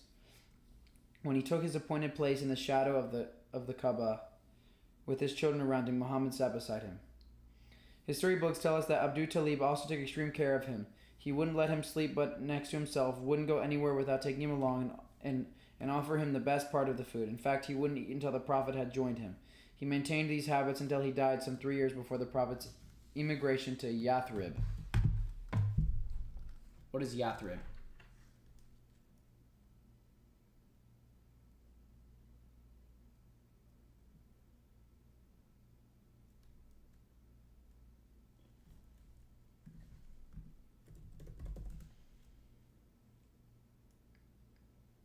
Yathrib is the ancient name for the city known as Medina in Saudi Arabia. It was an important city before the advent of Islam, inhabited by both Arab tribes and Jewish communities.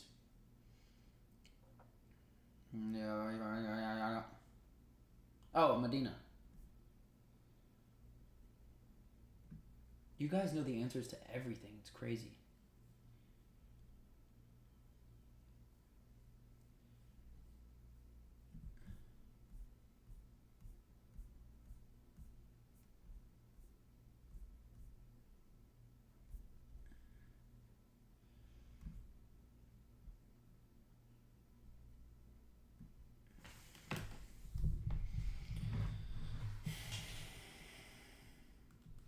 Wisdom in the orphanhood. It was Allah's will that the Prophet should grow up an orphan, uninfluenced by his parents. His father died before his birth, and the mother did not influence him much because most of his childhood was spent in the deserts in the family of Banu Sa'd. There, too, he didn't live long and was returned to the care of his grandfather. This took care of any possible future allegation that the Prophet was groomed by his parents and others for his mission right from his childhood. Yeah, it was Allah's will that the Prophet should grow up in an orphan, uninfluenced by his parents. His father died before his birth, and the mother did not influence him because most of his childhood was spent in the deserts of the family. Of course, in the desert. Why does everyone from the desert find God? There, too, he didn't live long and was returned to the care of his grandfather. This took care of any possible future allegation that the Prophet was groomed by his parents and others for his mission. Right from his childhood. Or that they taught him to seek glory by false means. It is another thing that he need to not have to resort to such false means because his grandfather was a highly respectable man of the tribe. He held the honorable post of feeding and watering the pilgrims. Perhaps, too, there is a lesson in his orphanhood for orphans of all times. It is not a stigma to be an orphan, and it does not come in the way of a person attaining high status. Signs of prophethood at birth. Some signs of prophethood accompanied him at birth. One of the proven ones coming through trustworthy reports in the prophet's own words, he said, "I am the answer to the prayer of Abraham and the one promised by Isa," which is Jesus. "When my mother was pregnant with me, she saw that a light emerged from her womb, which illuminated the palaces of Busra in the Syrian region." This sounds exactly like the birth of Jesus.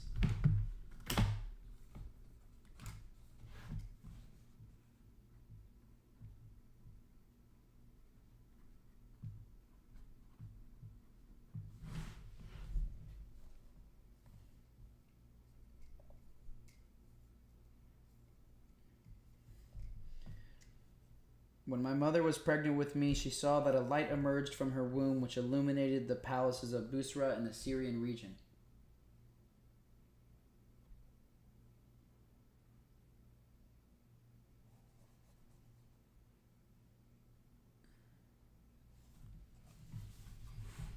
Although the following is not confirmed through trustworthy reports, it is commonly said that when he was born, 14 balconies broke down in Kisra's.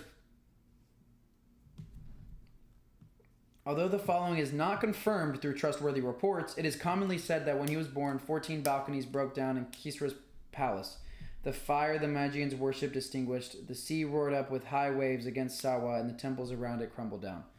That sounds like when Jesus died. In the Bible. In the Bible, I think something ripped when Jesus died and an earthquake happened. It's commonly reported by the biographers of historians that it was Halimillah bint Duyab Sidin who breastfed him when she took him to her relatives in the desert. He remained with her until he was about 4. Then she brought him back to his mother. But Ibn Ishaq is alone in narrating the story, which happens to be through an interrupted Munkadi chain of narrators. One of its narrators is Abdullah bin Jafar, who never met Halimillah. Another narrator is Jim bin Jam, about whom Dahibi said that his identity could not be traced. Nonetheless, Abdullah as well as Ibn Hibban in his Sahih have reported this event. But as Al-Albani has pointed out, the report does not say anything about Abdullah having met Halimillah Ibn Hajar. Seems to have erred when he said that Abdullah met and spoke to Halimillah. Tabarani also said, preserve this report, and Hayathami gives his approval to both the narrations. But the 2 editors of Ibn Hisham's Sirah, as well as Albani, have declared this report weak.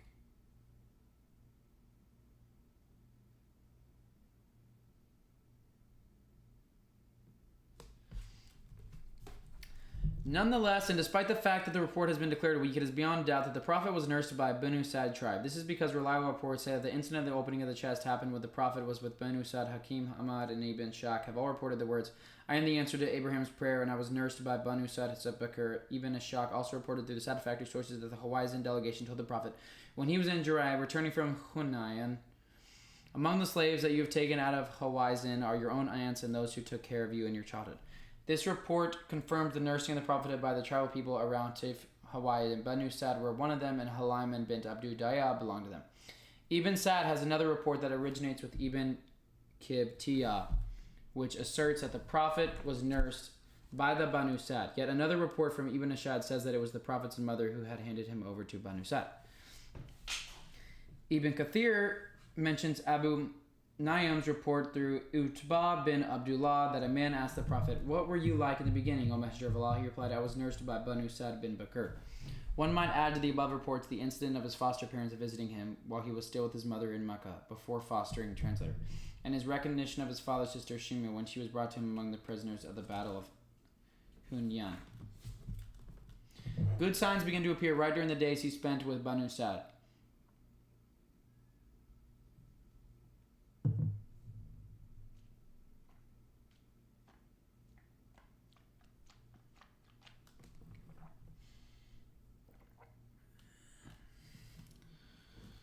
Good signs began to appear right during the days he spent with Banu Sad. The most famous is the one narrated by Halima himself, in which she says that the moment she accepted the child for nursing, her breast was filled with milk, so that both Muhammad as well as her own child were able to suck, although her son had cried incessantly out of hunger because her breast had run dry.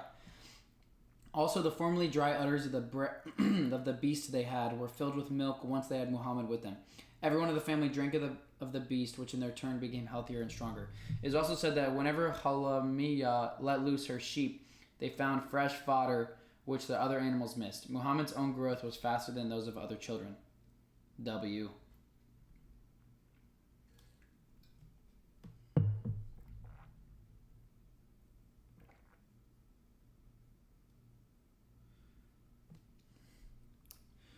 Wisdom in being nursed in the deserts. It was the practice of the Arabs of that time to send their children to the deserts to save them from the evils of city life, make them physically tough, teach them self-reliance, far away from the passionate doting of the doting mothers, grandmothers, and relatives. It also helped in teaching them the language spoken in its pristine chastity in the deserts. Whoa. I knew... Hey, who here has read The Alchemist book? Who here has read The Alchemist book? I know it's long, but don't get tired. Do 20 push-ups. Drill, you're right. It was the practice of the Arabs of the time to send their children to the deserts to save them from the evils of city life, make them physically tough, teach them self-reliance, far away from the passionate doting of the mothers, grandmothers, and relatives. It also helped in teaching them the language spoken in its pristine chastity in the deserts. You guys have read it. Fearless to hear, much love, brother. You guys have read it.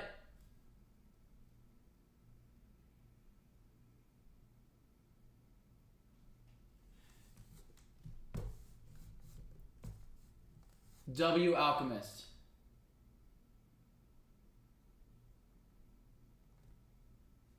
The desert bears so much wisdom. That's what I learned from The Alchemist.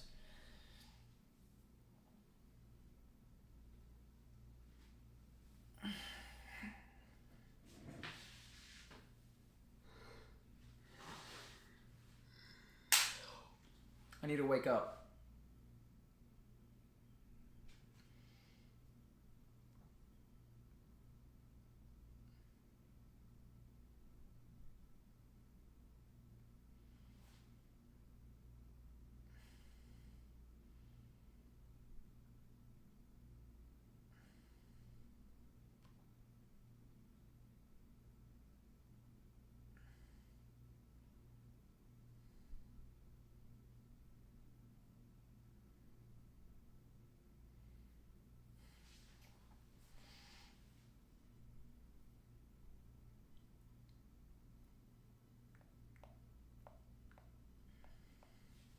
Coffee. I can't have coffee. It's too late. But I know what will make me up. Everyone, ready? 7 deep breaths. You ready? I promise you, you'll feel so high. You reoxygenate your entire body with 7 deep breaths.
Grayson, wash your face. It'll help. Okay.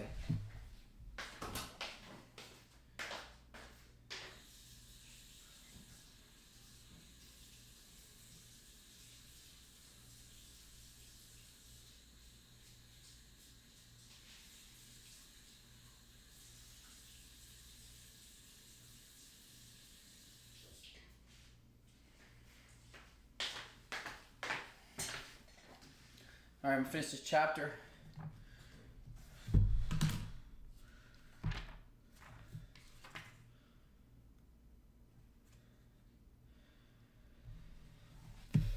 Wisdom and being nursed in the deserts. Actually, no, I'm gonna stop reading for now and let's hop on the Discord and I want to talk with Doe Funnels. Doe Funnels, you still here? Let's have a little short talk. I know you've been wanting to talk. So basically, the prophet, so far we've read from the prophet that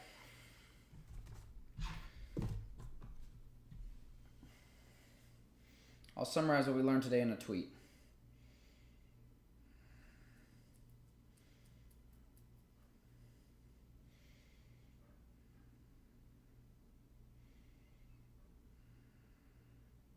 Please invite on Discord. Okay, done, Funnels. One sec, Doe Funnels. Day 2 reading summary. Biography. Day 2 reading summary of Muhammad's biography.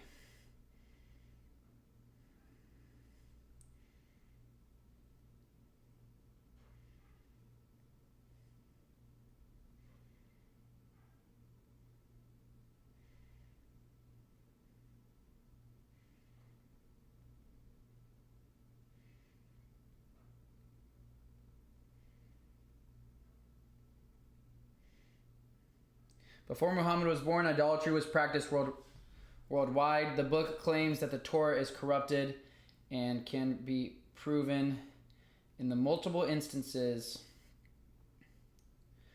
of God being personified like a human, such as when he wrestled with Jacob. The book also claims that Christianity is paganism with new names, such as December 25th, now celebrated as Jesus' birthday, when before December 25th was celebrated as the day to worship the sun god.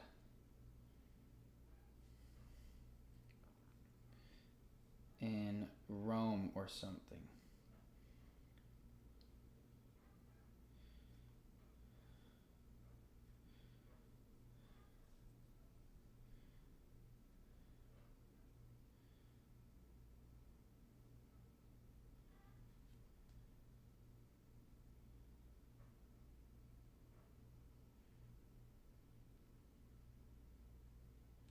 Day 2 stream summary. Before Muhammad was born, idolatry was practiced worldwide. The book claims that the Torah is corrupted and can be proven in the multiple instances of God being personified like a human, such as when he wrestled with Jacob. The book also claims that Christianity is paganism with new names, such as December 25th, now celebrated Jesus' birthday, when before 25th was celebrated as the day to worship the sun god in Rome.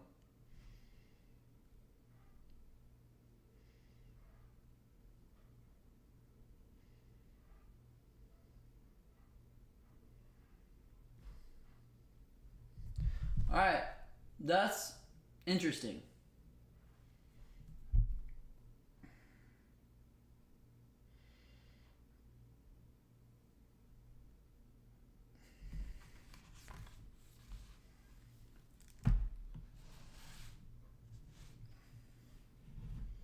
Fear is to hear, much love.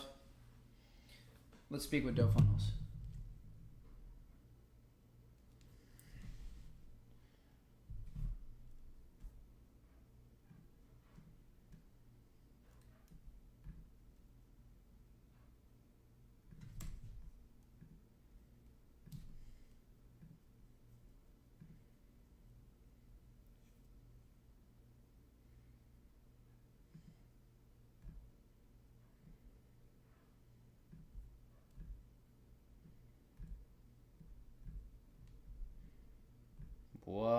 this is sick. Hey, you ready? You ready? You ready? I say yeet. I say yeet.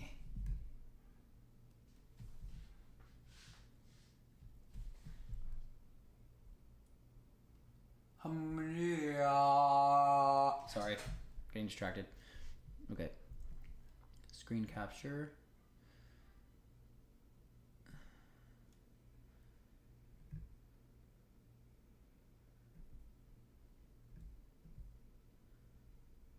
Why does the screen capture look so freaking whack?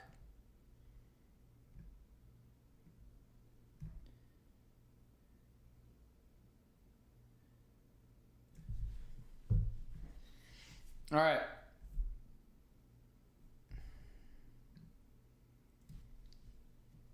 One question go. Except we're not doing one question go.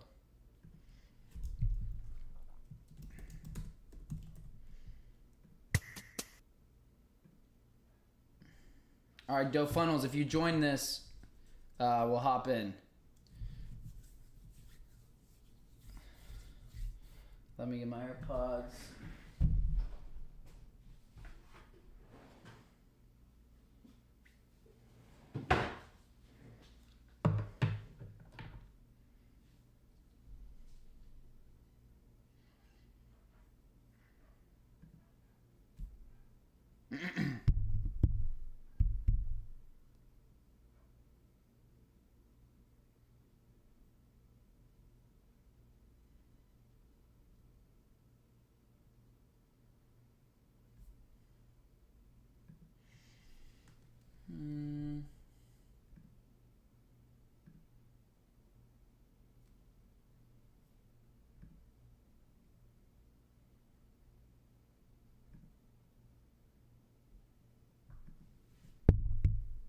Okay, is Doe Funnels in here?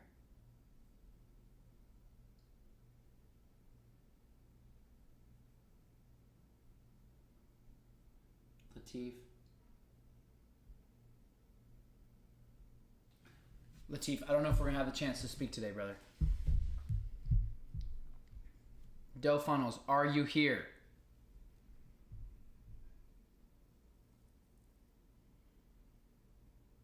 Where's Doe Funnels?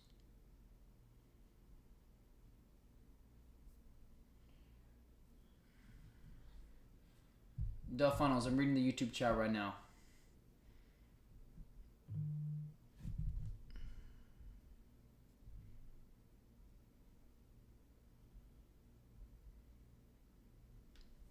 Doe Funnels, I am on Discord, okay. Doe Funnels, Doe Funnels, Doe Funnels.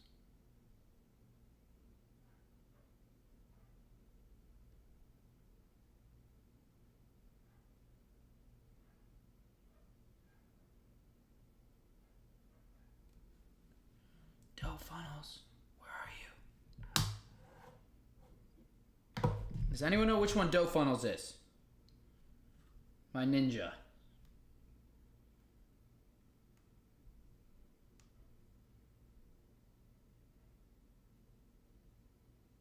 Okay, while we wait for Doe Funnels, I'll talk to Latif for 1 minute. Latif, how we doing?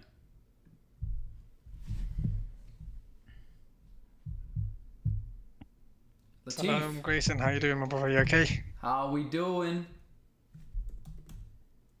I'm all good, man. Alhamdulillah. Yeah, sorry, man. I didn't want to take too long today because I know I've spoke to you before. I just wanted to show you something quick because you mentioned a few times, obviously, and in the stream today that how to you personally, it's Muhammad is almost as if he's like Jesus, right? And can you hear me? Yes. Although, give me 1 Oh, second. okay. Let me connect my AirPods. Oh, okay. Sure, no worries. Yeah, I can hear you. Okay. All right. Yes, that kind of like Jesus. Yeah, Continue. and I found this beautiful thing which Muhammad actually sort of says like 1400 years ago. He answers this for you, and I just find it quite beautiful. So I thought it'd be interesting if you could have a look. Oh yeah. Do you wanna? I don't know if you wanna share your screen or do you want me to share my screen? I don't know how you want to do it. I can send it into the chat. But it's a hadith. There's like two hadiths that if you have a look at them, Oh it yeah, actually okay. answers what you. Oh, for real? Okay. Yeah, So so it I can actually just pretty Google it. much yeah. If you type in, go into the Discord chat. It's probably easy. I've sent it into there. You can probably just copy and paste it. Discord chat. General chat? Yeah, yeah. The stage chat. You know, the stage. Oh.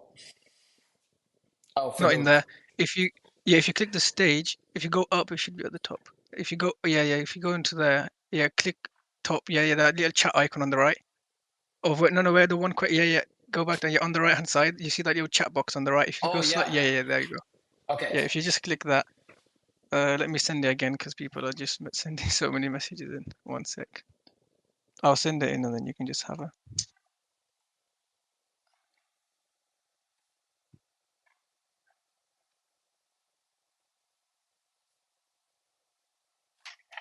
Sahih Al-Bukhari, Volume 4, Book 55, Hadith 654.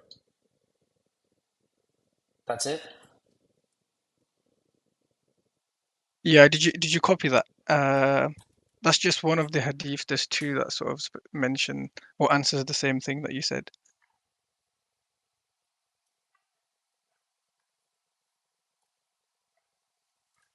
Wait, so what you sent me is a specific verse or the whole hadith? It's a hadith. It's just a short hadith.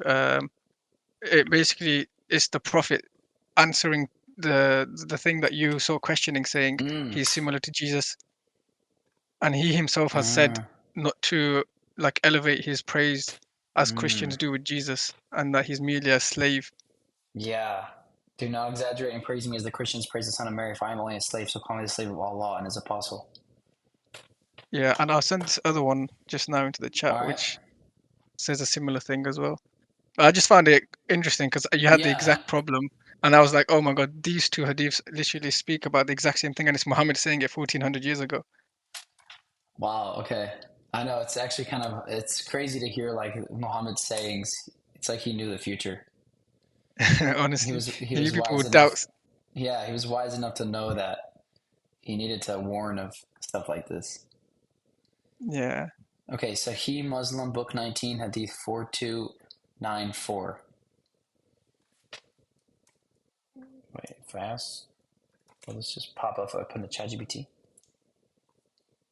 Yeah, if you just put in ChatGPT, it should bring it up for you as well. Okay. Discusses the events and protocols related to the Prophet Muhammad's dealings with non-Muslims, particularly in terms of agreements, treaties, and interactions. Here's the text of the Hadith. The Messenger of Allah said, "Do not anticipate Ramadan by fasting 1 or 2 days before it I'm begins." not sure if that's brought up the right one. Let Uh, me see the numbers that's gone in there. Is it 19? Book 19, I don't Hadith think. 4294. I would just send the hadith into the chat. I don't know if it's Okay, picking up bet. the right one.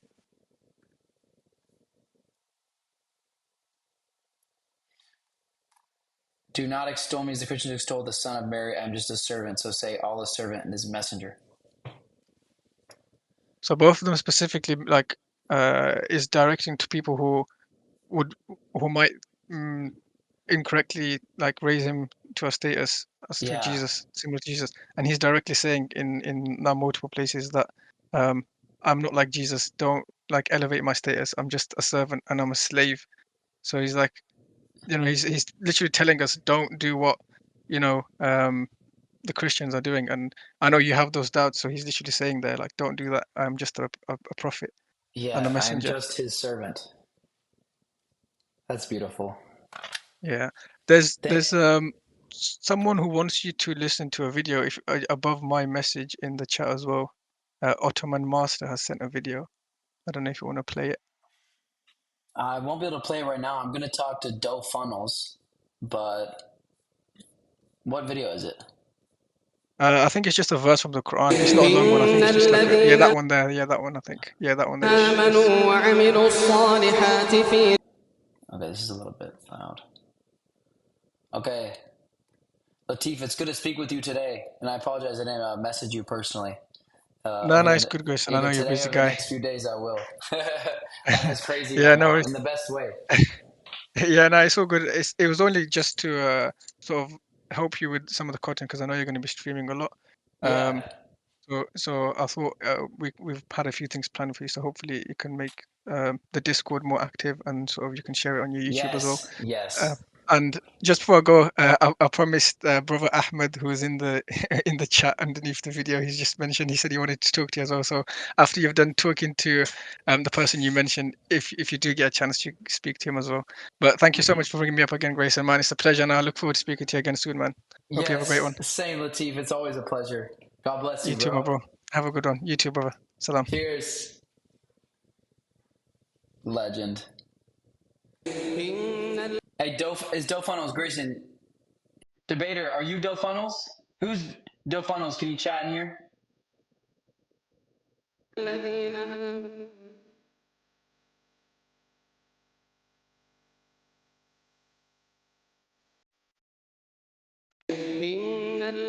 those who believe and do good will have the gardens of bliss, staying there forever. Surely those who believe and do good will have the gardens of bliss, staying there forever. Staying there forever. Hey, can you hear me? Grayson.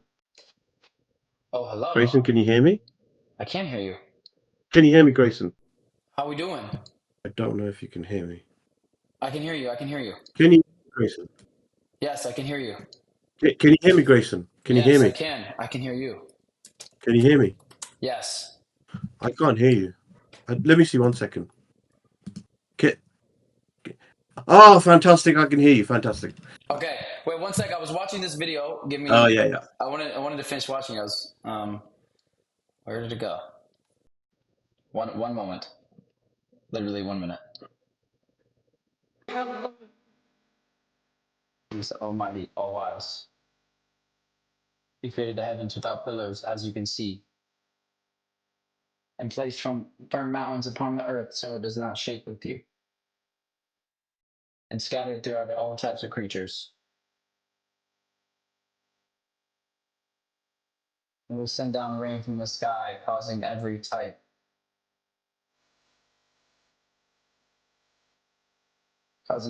of fine plant to grow on earth. I love the space videos. This is all his creation. This is God's creation. Now show me what those gods other than him have created. In fact, the wrongdoers are clearly astray. Oh, that was a beautiful video. So, Del Funnels, is this you? Hello? Can you hear me? Brother? Yeah, this is me. This is Del Funnels, the That's man, what I the look myth? like. Yeah, can you hear me? I can hear you. The man, I can the hear you. myth. I Del can hear you, brother. Funnels. It's great to speak with you. I'm so glad you've been tuning into the streams. Thank you for all the support, and I'm looking forward to talking with you. Actually, my name is Ali. Yeah, Ali. great speaking. Yeah, thank you. Pleasure. It's been a pleasure, man. It's a bit.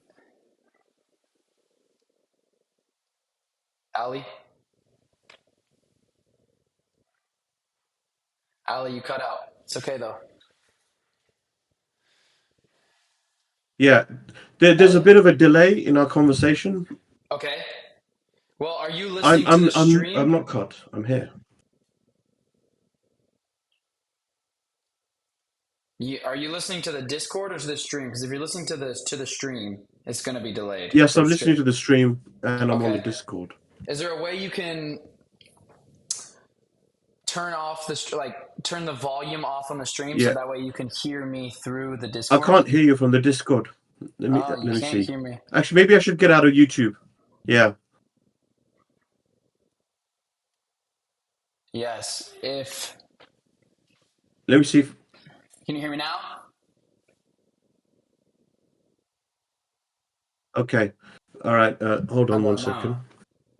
No worries. I don't know how to do this. Let me see.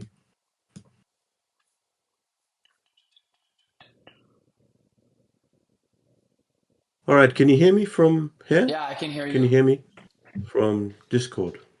I can hear you from Discord. Yes, sir.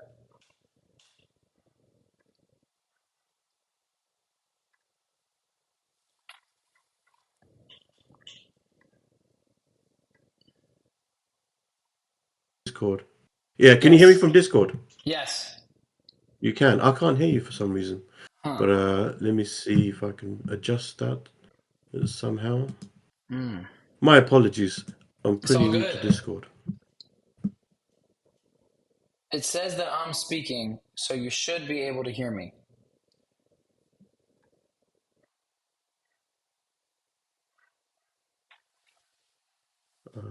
Okay. Does anyone Can you know speak, how? please, Yes. Grayson? Let me see if Yes. I can hear Hello, you. hello, hello. I can't seem to hear you. Hello, hello, hello. Grayson, sorry for jumping in. No. Maybe you're good. try dropping him and bringing him back up. Maybe that might work. Latif's Okay. come back on. Let's try that. Thank you, Latif.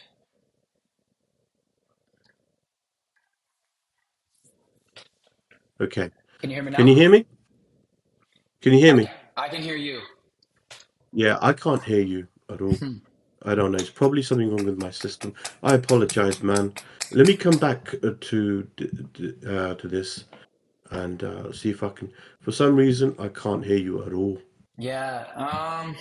But anyway, let me just say a couple of things since you can hear me, and Yeah. don't worry about that, right? So I just want to say, look, I've been following your journey, and I'm very proud of you the way you're getting to, and keep dedicating it to the truth, brother, and you will find it, right? Because at the end of the day, the truth always arises, and it will. There's only one truth. There's not many opinions to the truth. There's only one truth, and you will find it, right? And it will come to you, and you'll come to you. So true. Inshallah, it will come to you. Now I know that so you have some certain issues and certain questions about Prophet Muhammad's prophethood, and I get it. I totally get it, and it will click to you one day, inshallah. You'll wake up one day and it will just click, right? That will happen. I will tell you, look, that for every person it's different how it happens, but for you it will happen one day, inshallah. But I can tell you this is that we love the Prophet Muhammad, and one day you will also begin to you will fall in love with him because he is the person of that's it's through him that we are gonna be saved. You know, it's through him that we are following the religion that our Creator wanted us to follow. It's through him. That is it. That's it. We don't worship him. He's not. He is a prophet. I hope that makes sense. Please nod. I can't hear you. Wait, are you able to turn on the stream and hear me? I just can't hear you. Apologize. My apologies. Okay. But I mean, hopefully we'll chat again, and then we'll talk about it some more. By the way, so Doe Funnels is my company name. I'm a consultant. I help people make money. So we'll talk about maybe another time offline. You know, like how you can make money. I know you're trying to work out strategies and how to make money online, and we could talk about it another time and ways how you can make money through your streams. Oh, yeah. Yeah. So look me up. I think we'll talk about that some more. And by the way, so let me just talk about so the Prophet Muhammad. So the Creator, our Creator, the only way He can give us a message is but from His messengers, right? And that's it. So the message is the Quran to us, and the messenger is the Prophet Muhammad. That's it. If you believe in his message, which is the Quran, then you will believe in the messenger. That's how it works. You already believe in other messengers like Adam, Noah, David. You know all these other Solomon, all these other messengers, right? So Prophet Muhammad is also just a messenger, just like Jesus was, right? That's what we're really trying to say to you. He's just like all the other prophets. The only thing he's the last prophet, as everybody already told you, and his message is the Quran. Now, couple of things that I want to say about the Quran. The Quran, I know it had a big effect on you the first time you read it. I will tell you this, is that when you read it the second time, it will have a profound effect on you, right? When you read it the second time, I will tell you that.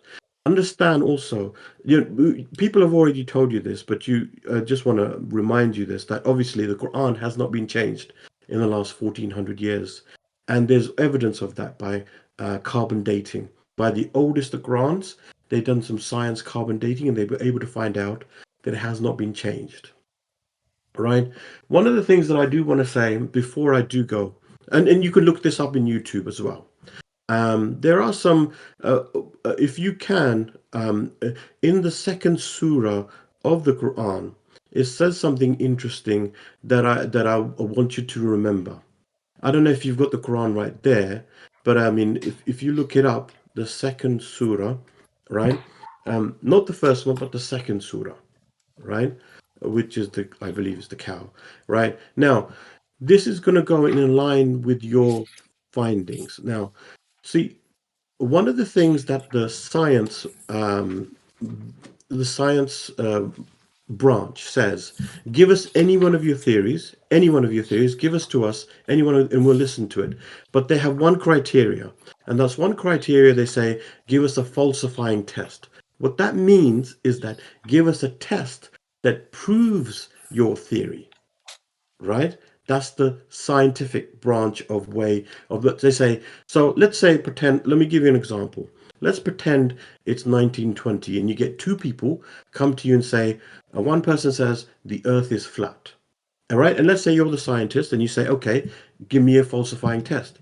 And the person will say, all right, just create a spaceship, go to the space, look around and you'll see earth is flat. Another person will say, no, no, no, the earth is round. You will say, okay, what's the test? You go create a spaceship, go to space, turn around, and you'll see the earth is round. You'll see, same test, but two different theories. Do you understand what I'm saying there? Right? So they made a theory, and they gave you a test to prove that theory. Does that make sense? Wait, again. Right. I'll just repeat again. Yes. Right? So make a theory. So the scientific board says, give us your theory and then give us a test to prove that theory. Okay. And if that test proves this theory is correct, then it's correct. If that test proves that theory is false, then it's false. Does that make sense? So if I said to you the earth is flat, you'll say, what's your test? And I'll say, my test is go to space and see the earth and you'll see it flat. But no, it's not. That's going to be proving that it's false. Does that make sense? Right? So that's the scientific board of saying how to prove something is false or correct. Right. Now, this is where it's interesting. Now, if you go to the second, the first sentence of the Quran, the first sentence, I don't know if you can read it there. It will say, please have a look and nod when you see it. It will say, this is the book. It's in the second surah.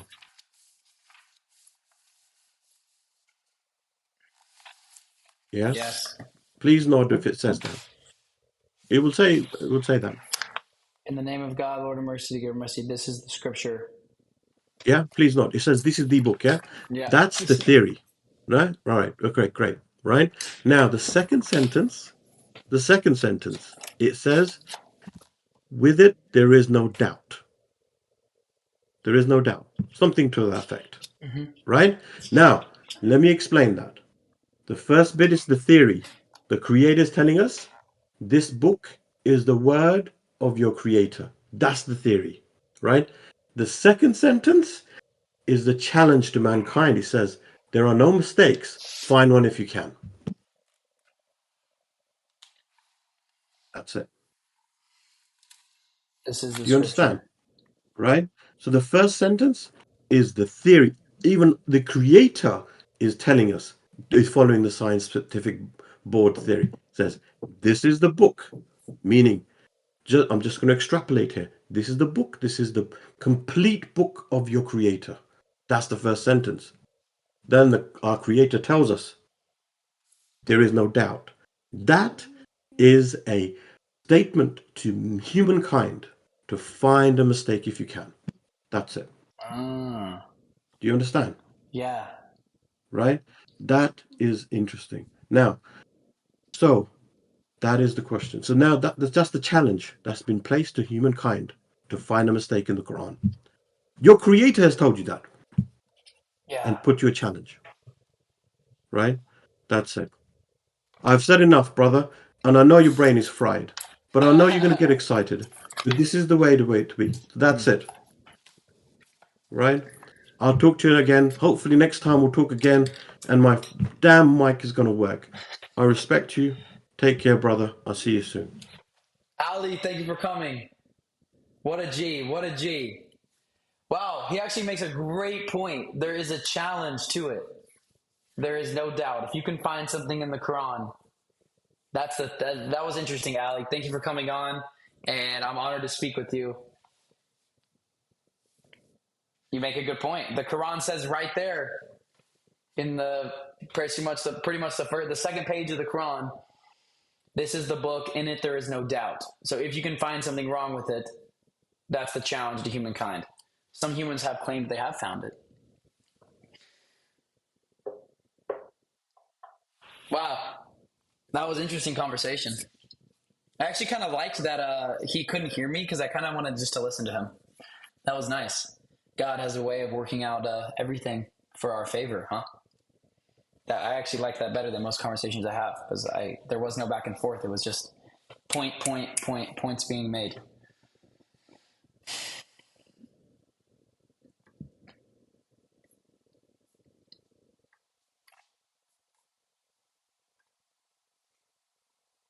W's.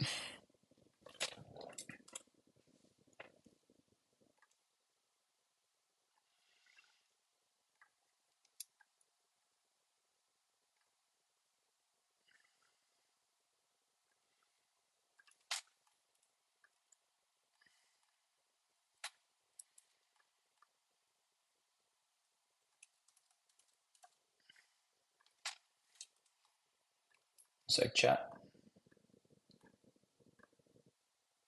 All right, y'all. I'm headed up for today.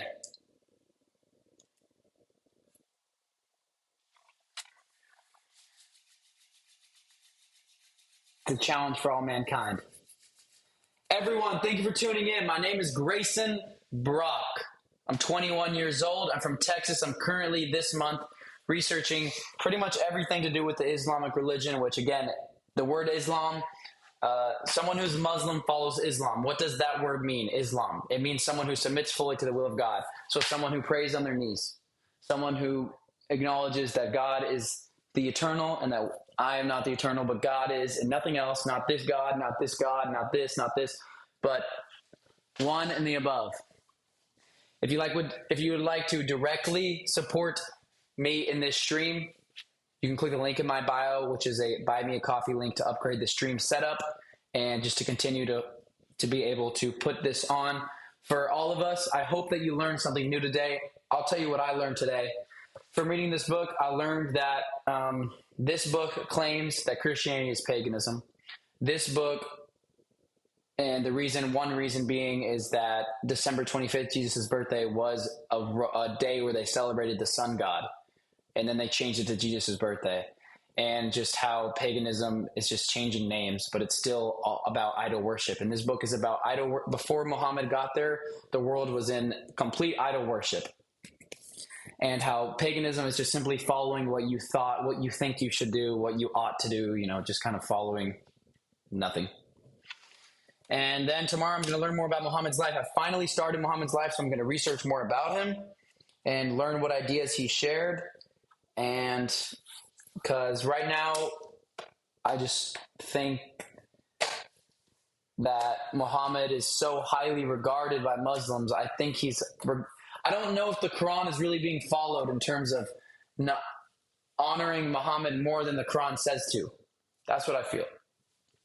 But I got to research his life to understand it more. So I'll be back tomorrow.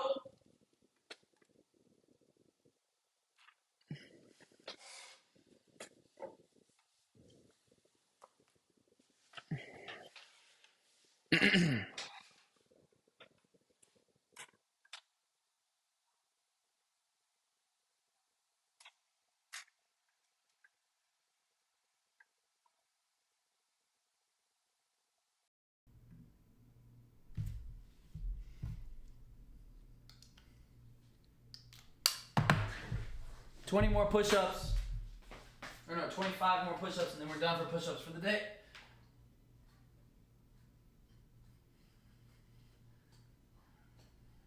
And then we've done 100 push-ups.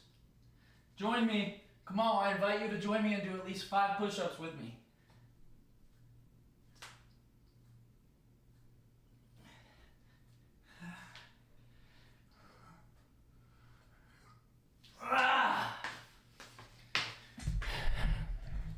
Bow your heads with me if you'd like to pray.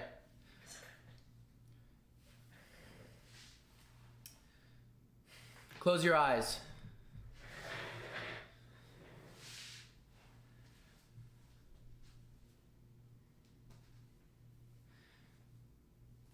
Dear God,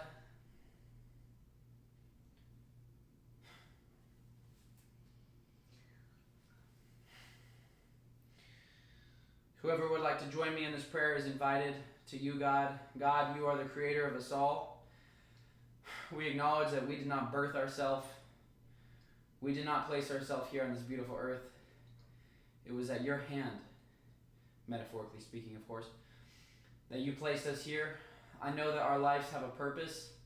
God, I pray that you show us that the challenges that you give each of us are really just an obstacle to overcome to become stronger. To become stronger warriors.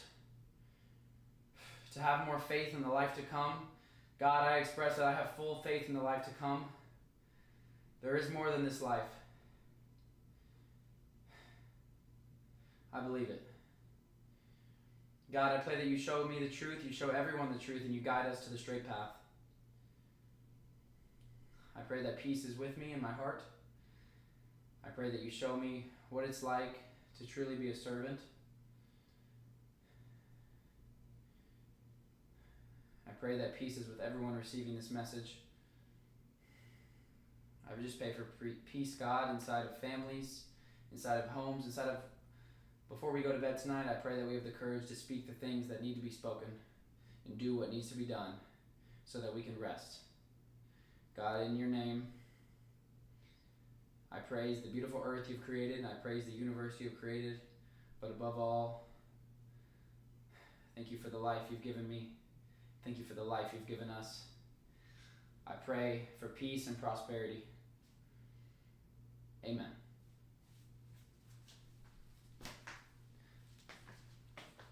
Goodbye, everyone. I'll be back tomorrow. Stay fit. Go outside. Go get some sun. Don't be fat. Instead,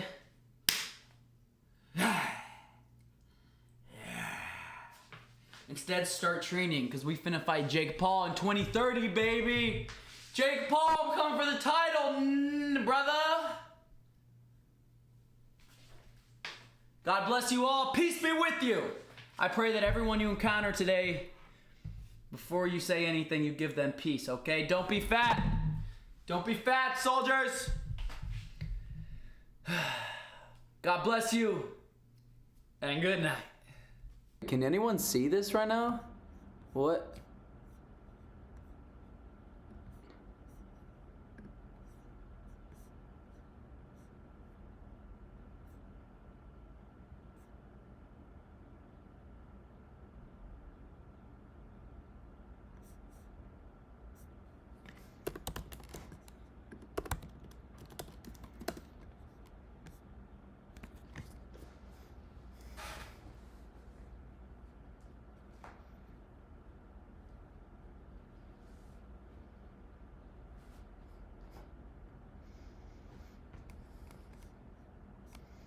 About to start calling me him. Everything Liddy is like.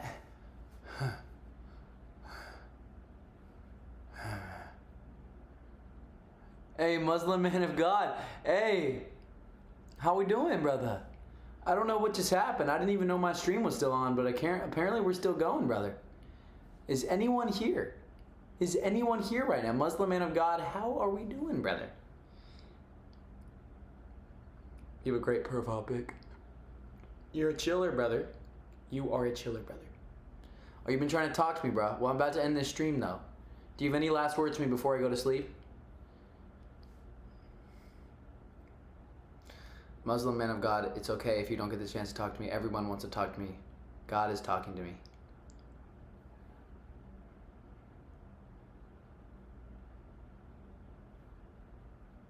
On Discord. What's your username on Discord?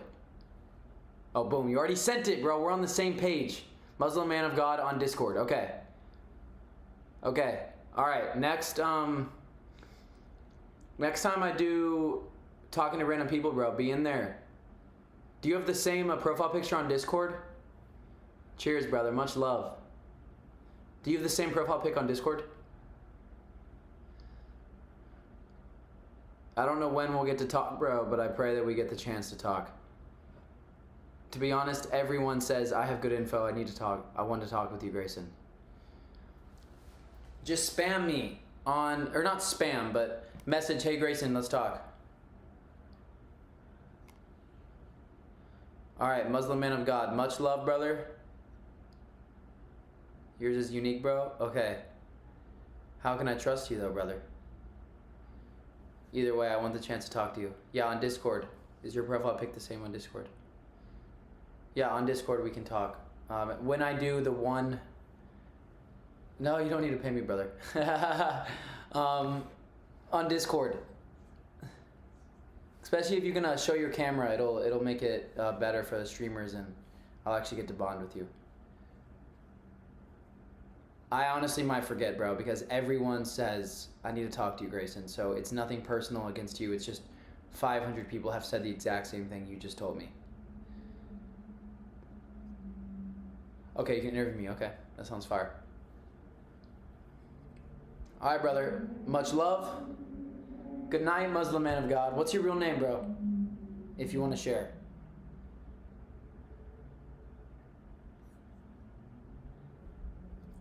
This is such an interesting conversation, just talking to a screen right now and you're chatting me.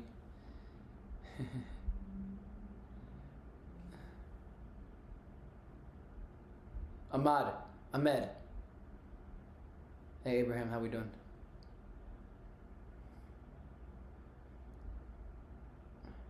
Rosh Matthews, it's hard to contact me right now. Everyone is trying to contact me. All right, much love, everybody. Good night. Peace and love. W, do for a win. I don't care about your mama. I just want that drama. I just want that drama. I just want that llama. Hey, I've been coming to the crib. And I'm looking kind of crazy. And I'm looking kind of crazy. And I'm looking kind of crazy. Because you know I'm brazy. And you know I'm lazy. I ain't never lazy. I ain't never lazy. I've been doing stuff every single second. Doing push-ups more than your mama every single day. Oh, I want to know more of the Bible. Rosh Matthews, I want to see you on the next stream. Let's talk, brother. Much love, peace, and good night, everybody. God is with us. We are one. We are the human race. We are united. We are united.